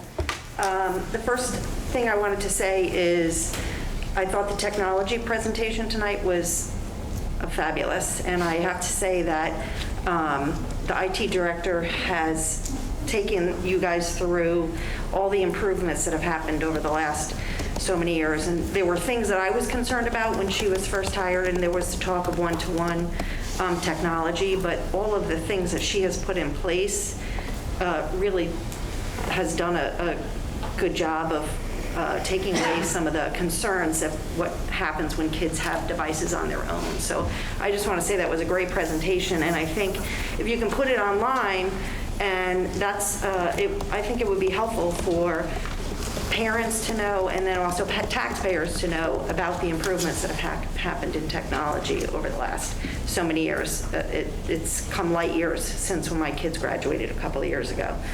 So that was the first thing. The second thing is I'm happy to see student reps back at the table, because I think that's great. And then I had a couple of quick questions about the fields and the maintenance of the fields. So who is I know when the fields were first put in, there was the conversation about the town maintaining the fields versus the school district. Are you talking about the turf fields? Yes. So who's responsible for that at this point? So there's an outside company that comes in, and I believe it's called fluffing the field periodically to make sure we maintain the current warranty on it. And I do believe there's some maintenance done, what's permitted by our grounds crew as well. Okay. And then the gates, originally, there was a whole thing in the beginning about the gates being locked. Well, now the fences are kind of short, so even if the fences were locked, you could... So we actually keep them unlocked at this point. Yeah, I know. Because, I've noticed that. Students will hop the fences or throw bikes over and things like that, so the lesser of two evils is to keep them unlocked so we don't have to repair the fence if there's any damage. And do we know if that will have any impact on the warranty itself? Because I do know that I've heard from a couple of people, and I've seen it myself, like on a weekend, sometimes people walk their dogs on the fields. That's something I don't have an answer to. Field. It's something I could definitely look into if it impacts the warranty. Okay, because that was an area of concern.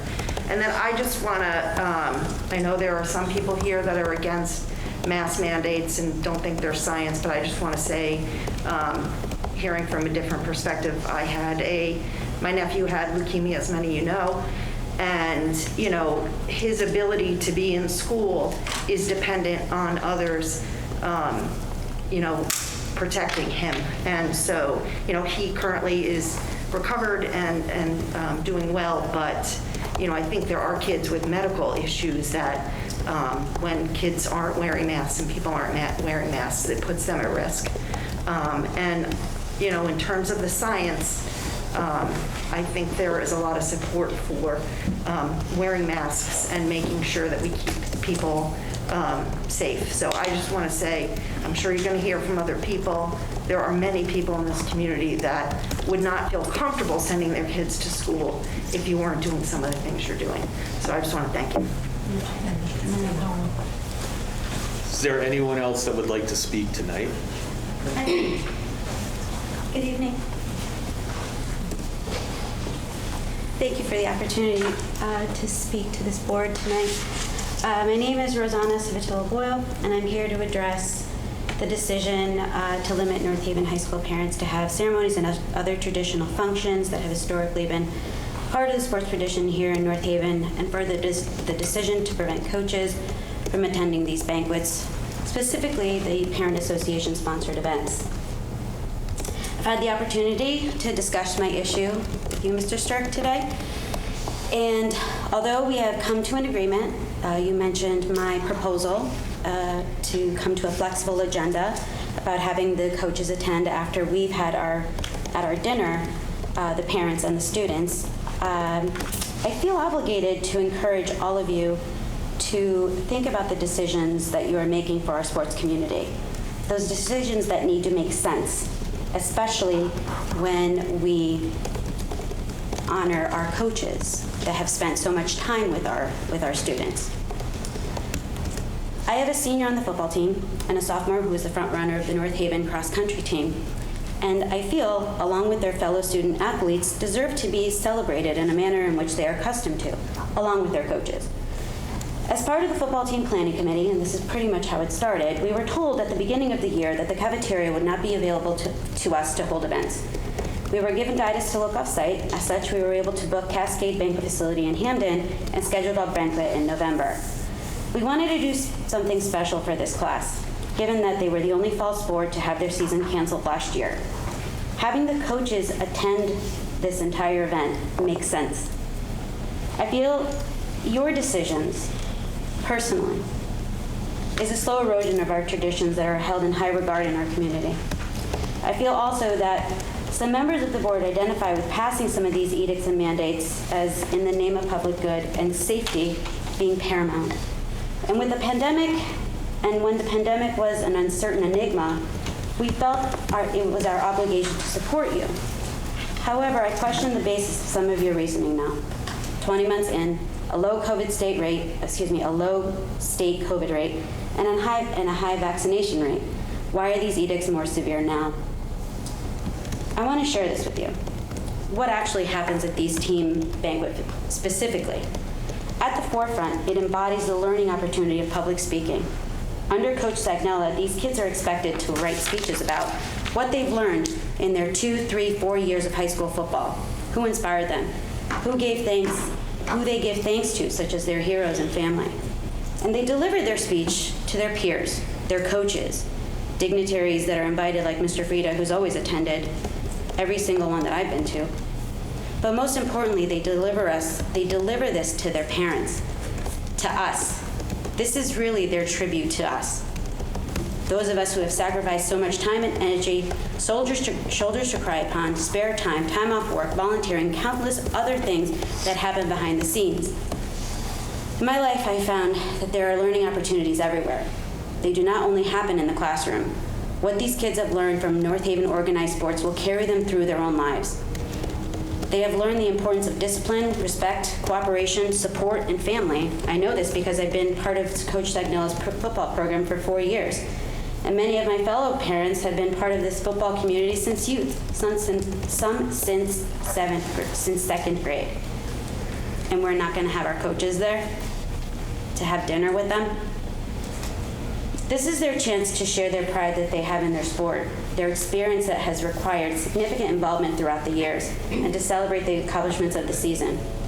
This is their time to hear the praise from their coaches that have mentored them for the past 4 years, that they mostly heard direction and criticism from on the field.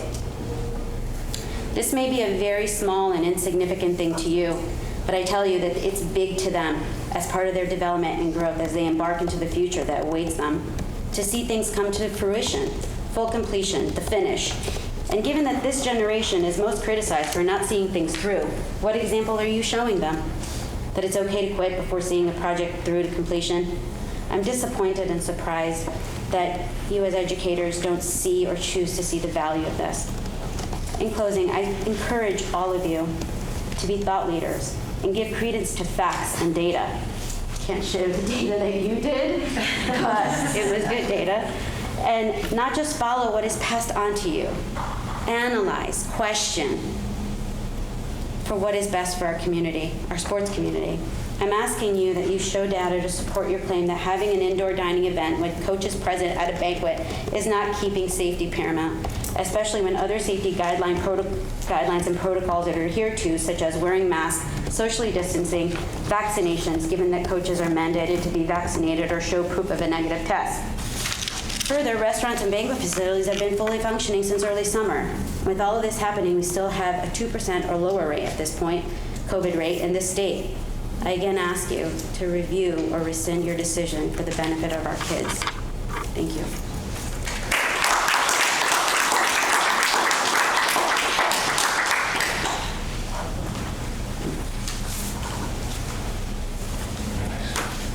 Joe DiCasati, Samoset Avenue. I want to echo everything Rosanna just said. I had a lot to say tonight, as you can see my little book here. A lot of that is unnecessary in light of the fact that you've rescinded at least some small portion of your edict from yesterday or since recently. I'd like to go through a hypothetical with you. Earlier tonight, you were asked if a coach attended such a banquet and ate, that they would not be terminated. Could I get a clear answer from that? He said no. I said no. Thank you. Yeah. Okay.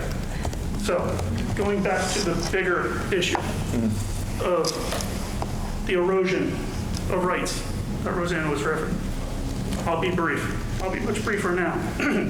Excuse my voice. I come from the world of finance.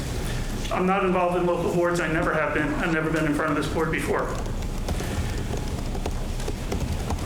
The local board's decision during this pandemic assesses the risk-reward concept, whether you realize it or not, and you have throughout the pandemic.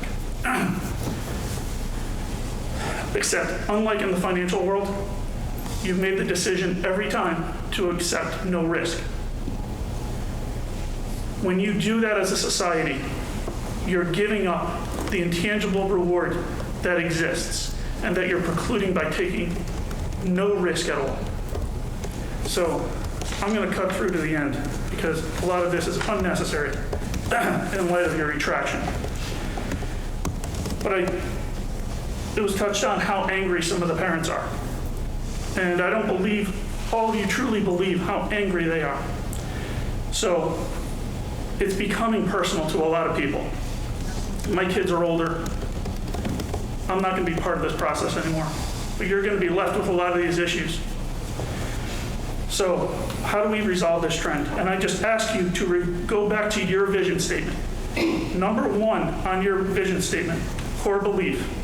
And I believe it's number one for a reason. It says we believe, you as a board, we believe that our obligation is to help students mature into independent reasoning and responsible individuals who can adapt constructively to an ever-changing, multicultural world.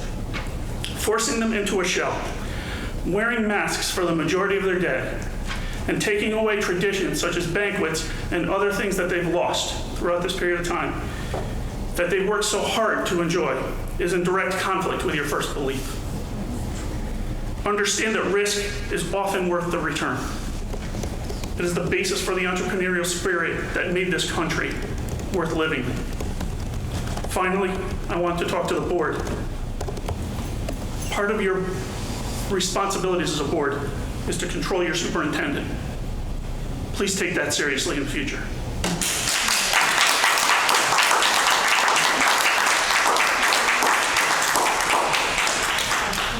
If I may, I just want to remind everyone, and I'll let you speak, I just want to remind everyone that has spoken to please write their name and address on the notepad in the front of the room. And I also wanted to just respond to one or two of the things you said. Merely from a devil's advocate standpoint, I'm not trying to get into any type of argument with anyone, but I think it's important in these type of situations for the board to listen to your points of view and your, I forget how it was phrased, like the pulse of the anger in the town, and we are listening to that. But I think it's equally important for community members to look at what the charge of the board is, and that is to, and the charge of the superintendent, and that is to, first and foremost, get our kids into school every single day. There's an inherent risk involved in just getting people into school and being in school for as much of the school year as possible.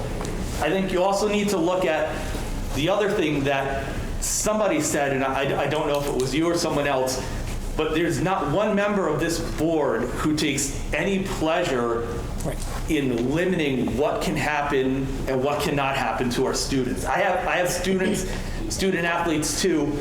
They're not football players, they play soccer. The sport doesn't really matter. It's the fact that they're part of a team and that their coaches have been there and that their coaches have, in either a small or a very large way, have shaped who they are and have shaped their experience. Nobody on this board wants to take that away from anyone. I'm Italian. I understand the importance of breaking bread with people and eating with people and what can happen at a meal. We're not trying to deprive anybody from that, whether you agree with it or disagree with it, and I understand almost everyone in this room disagrees with the decision, and maybe there are other alternatives to it that we need to explore, but we want the students to get together. We want the students to have time with their coaches. We want the students to be able to, and I did not know that this happened, that students write an essay and speak to the parents.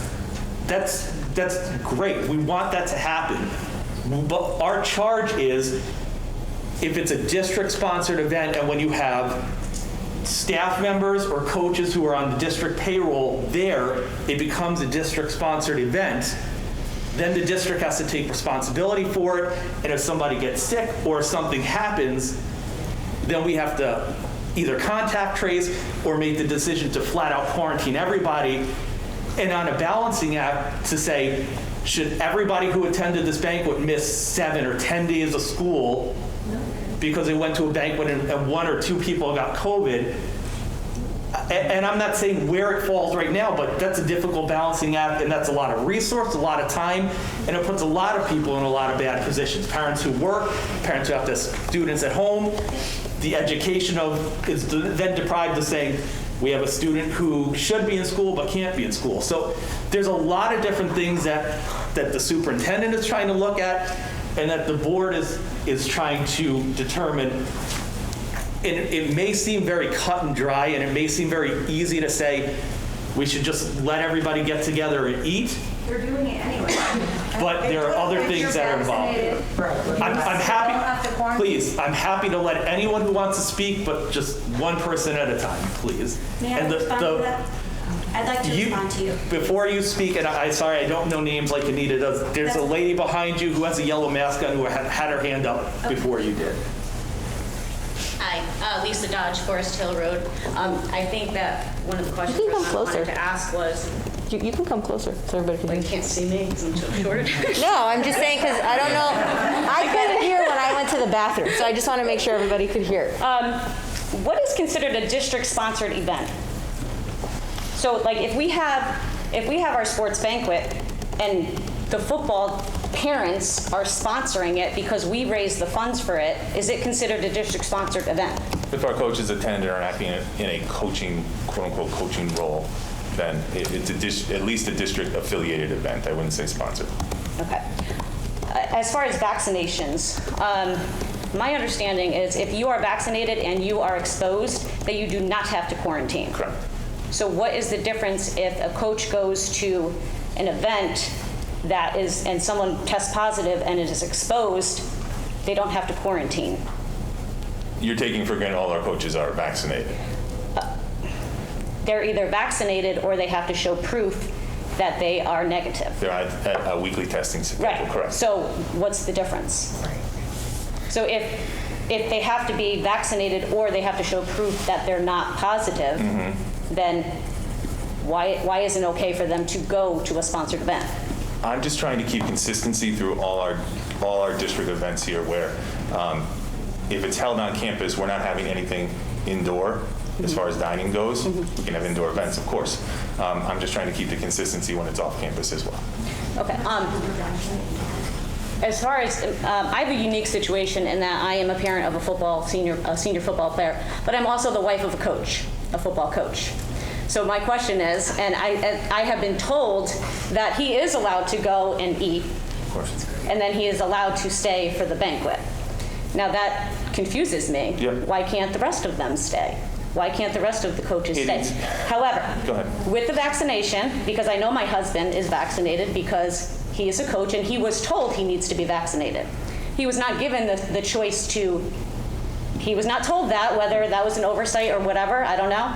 He did choose to get vaccinated for other reasons, not for coaching. I've lost my train of thought on that. Vaccinated, not vaccinated.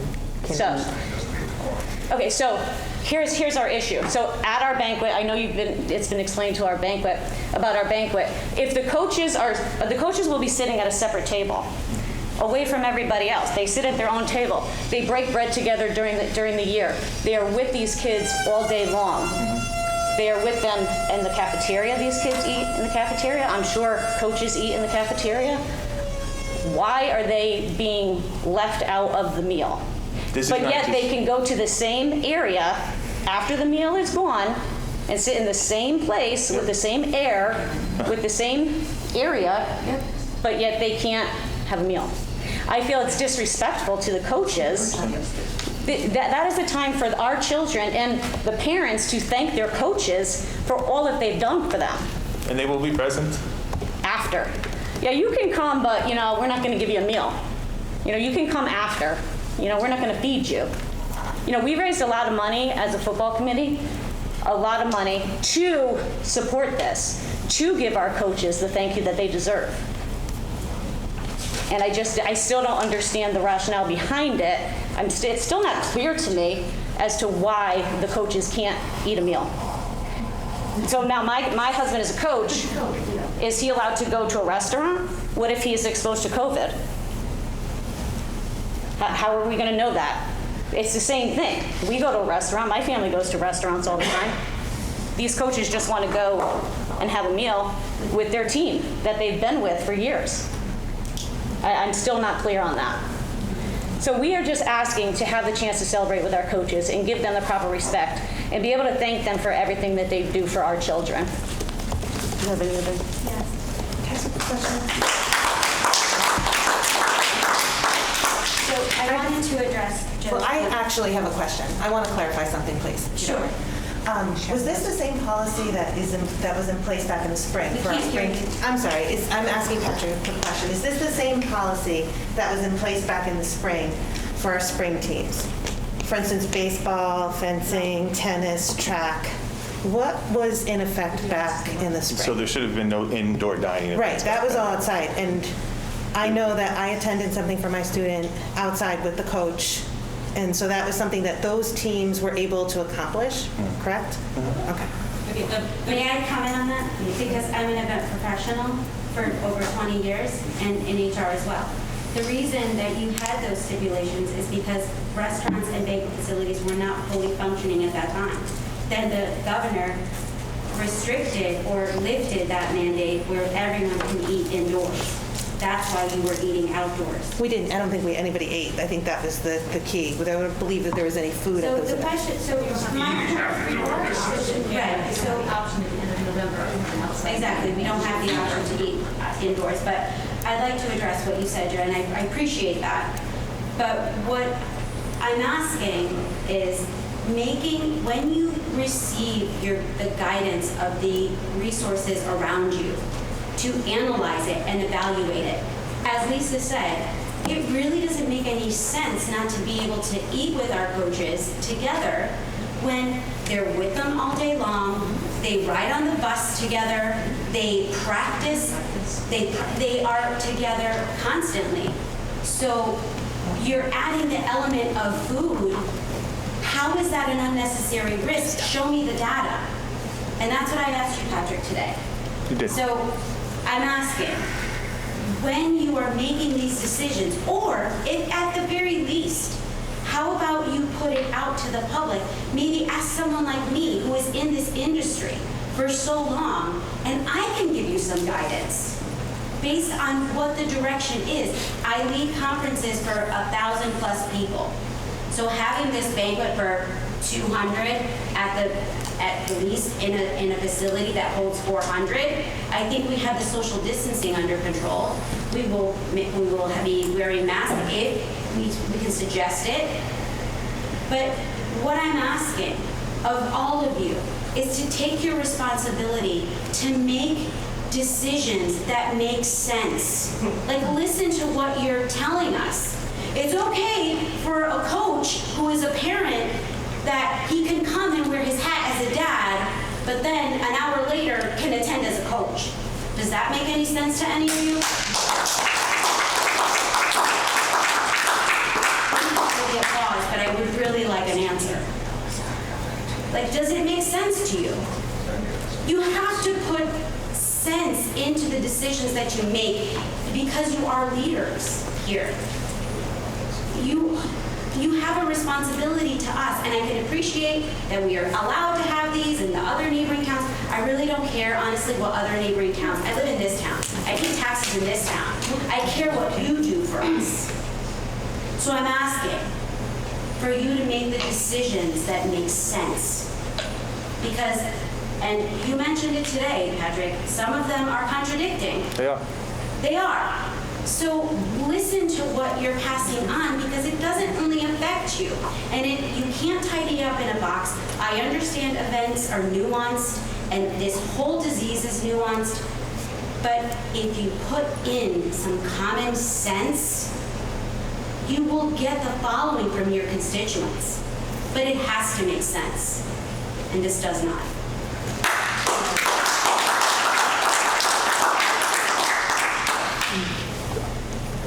Patrick, I have a question. When you, taking everything into consideration, because I really do feel for you. I have student athletes myself, and I understand the importance of the banquet and the speeches and the breaking bread and just celebrating together as a team the entire season for the entire night. I fully understand that. And some of those banquets have been some of the best experiences that I've had with my kids in high school. Thank you. So my question is, in last year, and forgive me for not remembering the different phases that we went through last year with all of the changes, but at some point, for our high school students, they left school at a certain time because they couldn't eat in school, right? That's what kept them from the full day. Then we were able to transition to them eating in school if they stayed a certain distance away from each other, because the thinking was that if they're eating, the whatever could spread the virus while their mouths are open, chewing, eating, right? So what is that distance right now? 6 feet between people. So this was before vaccines too. Sorry? This was before vaccines. This is, Correct. Randy is talking. We're not, if you want to speak, when she's done and the questions are answered, you'll have a turn. Thank you. My apologies. So my wondering is, I know that we have followed QVHD and their advice, and that has really fared well for us. We are in a really good position right now because health-wise, because we have followed their directives. I'm wondering if when you call them, you explain this situation and you ask them, what are suggestions that they have to make this work for our kids and their parents and the coaches? And they might have a suggestion. I know that it's 6 feet in school, and I know that we do everything that we can in school to keep our kids safe, but they might have a suggestion as opposed to just outright saying, let's not have any food at all.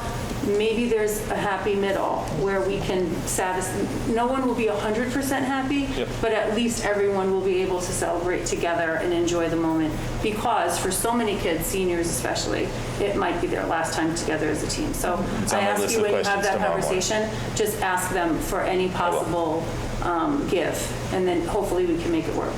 I will. Thank you. I'll be on the phone tomorrow morning. Thank you. Thank you so much. And I mentioned that at the banquet, at our banquet at least, families will be seated at the same table. So it's going to be sectioned off by families. And coaches will be at their own table, except for, of course, Lisa, he plays double role here. So there's always an exception, but I appreciate that. Thank you. Thank you. Thank you. And thank you for understanding, too, that we do have guidelines that we have to follow that are mandated from this state and from other places that we, as a public school system, that's just what we have to do. And so I understand that that brings frustration. It brings frustration to me, too, as an educator and as a parent. I'm frustrated in a bunch of different places, but as a board and as a superintendent of a public school system, there are things that we do need to follow. And so we'll follow them the best we can while keeping our students and our families, and their safety at the forefront. We'll try to meet it in the middle. I know there's other public members that have comment. There was one other board member that had a question, so Eleni. I think it was already said. I was just going to say, to Randy's point, like whatever school sanctioned event it is, it's just the same rules have to be followed. Like, I know like the middle schoolers eat in the auditorium and they're spread out, and now they actually have assigned seats to make sure that they stay where they need to stay. Just if it's the same rules that we have to follow in school, if something like that could work. But I mean, that was already said after I. Is there anyone here who has not yet spoken that would like a chance to address the board? 2, 3. Okay. The lady is sitting down. Yes. Chris O'Brien, Whitney Chair. Now, you had mentioned some state mandates. My understanding is that the governor's executive orders expire at the end of September. I'm sorry, could you speak up a little bit? The governor's orders expired at the end of September. Right. Thank you. So in terms of mandates, there's no mandates in place right now with respect to the eating indoors, sports banquets, or anything like that, is there? So the executive order by the governor was extended, executive order, I believe, 14 through February 15. Okay. So, but with respect to the guidance with, you know, the QVH and with the Department QVHD. of Health, correct. So with respect to their guidance, what are they relying on, or do you not know? I believe they're a faction of the Connecticut Department of Health and their state epidemiologist. Okay, so with the extension of the governor's order, so they are mandating that there's no indoor eating? The health department does not issue mandates. They provide recommendations. And Right, but is there or vice versa. I'm sorry to interrupt. Or vice, we'll bring them suggestions and they'll say they support this, they don't support that, whatever it may be. But Right, but is there an executive order saying that the schools can't do this? there is not, no. Okay, so in effect, the school board could vote to allow this, Yes. despite the recommendation? Correct. It was deemed, as I said earlier, an unnecessary risk, the dining indoors that we're just trying to avoid. Of course, we could not abide by the rules or the recommendations, I'm sorry, of QVHD if we chose to do so. Thank you. Then you have, Yeah, that's the lady standing. I'm Carolina, 112 Garrowdale Road. I came in for, I'm a little nervous, my first time speaking. I came in for one thing, but I just want to comment also on the COVID mandates. Before COVID, flu rate was at 7 to 9%, pretty much, and which is flu is a lot riskier for children than COVID is. We sympathize with kids with pre-existing conditions, but before COVID, there was no mandates, masks, social distance for flu. Vermont just posted today, we're one of the best vaccinated states in the country, I guess. We're up to almost 70% vaccination rate here, so that's pretty much herd immunity already. You say QVHD advises you, but you can take other advice too from the public, and you know, we can provide you probably with other medical data, right? I mean, I have a whole list from other sources that is not mainstream TV. I actually came in to ask you guys about social emotional learning, the SEL. I know you guys don't use the exact curriculum as CASEL, but do you notify parents when you guys do an SEL survey?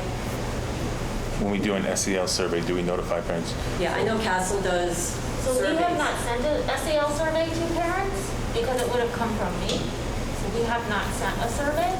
Okay, will parents be notified if they can opt out? Yes, if we ever sent a social emotional survey, yes, parents would have the option not to complete it, yes. Will it be a soft opt-in, or will an actual form be submitted to the So parents if for we ever signature? sent a survey, it would go through a Google form and you would be able to choose, I am not participating. Okay. Okay, that was my biggest question, the SEL part of it. All right, thanks for your time. Thank you. I think there was someone in the back. One more. Hello, Danielle Malzahn, Rance Court. I wasn't prepared to speak, but I've been jotting down a few things while I was listening. My first question is... I'm sorry, I can't hear you. You can come closer to me. It's fine. Yeah. Could you repeat your name for... Danielle Balzano, Rance Court. My first question is, the kids go to school 5 days a week. There's no testing required from Quinnipiac Valley Health, right? Is that correct? For students? For students? No. Right. So for homecoming, who's asking that they get tested? We are asking that they get tested prior to the event. Who's asking? The district. Who's the district? Is it the board? No, myself and Dr. Dallek consulted with QVHD, and they felt that that was an appropriate step to take to but they don't feel that it's an appropriate step to take 5 days a week where the kids are in classes, having lunchtime, on the buses, team sports. It's not necessary then? No, they don't believe so. And what's the difference? What's the reasoning? What's the reasoning behind not doing it 5 days a week? Right, versus doing it for homecoming. See, there's no outside people allowed to come in to homecoming. Correct. So what's the difference? Well, it's not a classroom setting, it's a dance, it's a different, So they're standing instead of sitting? or potentially dancing, potentially interacting more closely than the 3 feet they're expected to keep during the school day or the 6 feet while they're eating. But they have their mask on? They will. It's They inside will. a school building. So again, the difference is 3 feet? The difference is 3 feet. Well, yeah, they're close, yes. Right now, that's the recommended distance when you're in a classroom, is 3 feet. But So- there's no Quinnipiac Valley Health requirement for kids to get tested 5 days a week to be sitting 3 feet apart in class. There is not. It's only when they're standing in a dance. I mean, is that correct? I mean, I'm being pretty blunt here You are, because it just and, doesn't seem to make any sense. Again, they're just trying to ensure that the students that are attending are either vaccinated or they've been tested 72 hours before to lower the risk of potential But COVID on a case. school bus, they're not. But in class every day, 5 days a week, they're not. But for team sports, they're not. Again, So- so when you talk school bus or those are what are considered necessary risks, holding the school dance is an unnecessary risk, so we're just trying to, that's, again, you can disagree, but I'm just, we don't view a school dance as an unnecessary risk. We want the students to be there, that's why we're holding the dance. We want to have these opportunities for students. Is the Quinnipiac Valley Health giving you guys updated COVID cases weekly? How many positive cases are in North Haven or between staff and children? We get them per town. We know the staff and children within our district, and we also have the access to the positive COVID cases per town, broken down by Per age town, level. Sorry. meaning every resident, not per case in the school system? No, we keep tabs on those. You do? Yes. Are those public record? Yes, they're on the COVID Learning, COVID Information Hub. If you click on the district website, you can pull them right up. Okay, so is that how you're gauging when kids will be able to go to a dance and not have a COVID test or show proof, or? Are we using that to Yes. factor in our decision? We are not. So what is based on that decision then? What are you basing it on? We're trying to lessen the risk of a COVID outbreak in that dance. Based on what? Based on the I'm proximity sorry, I'm of just not students understanding. in the Based on dance. what? Based on the proximity of students potentially in the dance. So how many students do you think will be at the dance? According to Dr. Daly, it varies depending on, he actually said if it's cool that year or not cool that year. 200 to 400 students, I think, is roughly it. Right, and there's probably about, what, 1,000 students in school? I'm sorry, I don't mean to cut you off, but if you have a statement, it's fine to make a statement, but if you want to ask specific questions or depose Mr. Sturt, you could do that separately, but this really isn't the format. No, to do that. I think that I have every right to do it now. I think that I'm allowed to ask questions. I think Public comment everybody is for here the public wants to to ask a comment. question. There's If you don't need to answer a question, you don't need to answer a question. There's Mr. no Stirk hasn't requirement in said, public Mr. comment Stirk hasn't that said he didn't want to anybody answer my answer. questions. It's You for the did. I public was to addressing comment. him. Would you have to, can I ask you a few more questions? So, ma'am, I'm going to defer to my board vice chair Okay, here. so you guys are just going to back out now. Just so you know, you guys work for us and you're not representing us right now. Right. You're here, you're all sitting here because of us. You're not representing us right now. And we will fix that. I think it's time that we anybody wants to be on the email chain. Joe, I think you Excuse me, ma'am, if you have a comment, please come forward. For them, not for you. Well, then discuss it outside. Discuss it outside of the meeting. The meeting is for public comment. So rude to her that I don't feel I owe you kindness. Joe, you can cut the meeting. You can just go. At this, I'm gonna request a motion to adjourn the meeting. So moved. Do not have to. Is there a second? Second. Update one if you want. Can I have a vote, please? All in favor? Aye. Anyone opposed? Any abstentions? The meeting for Thursday, October 14th is over at 9:07 p.m.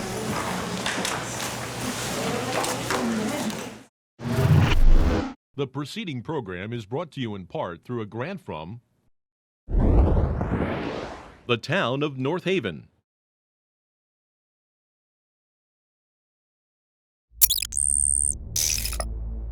Watch town meetings or other videos on demand at nhtv.com.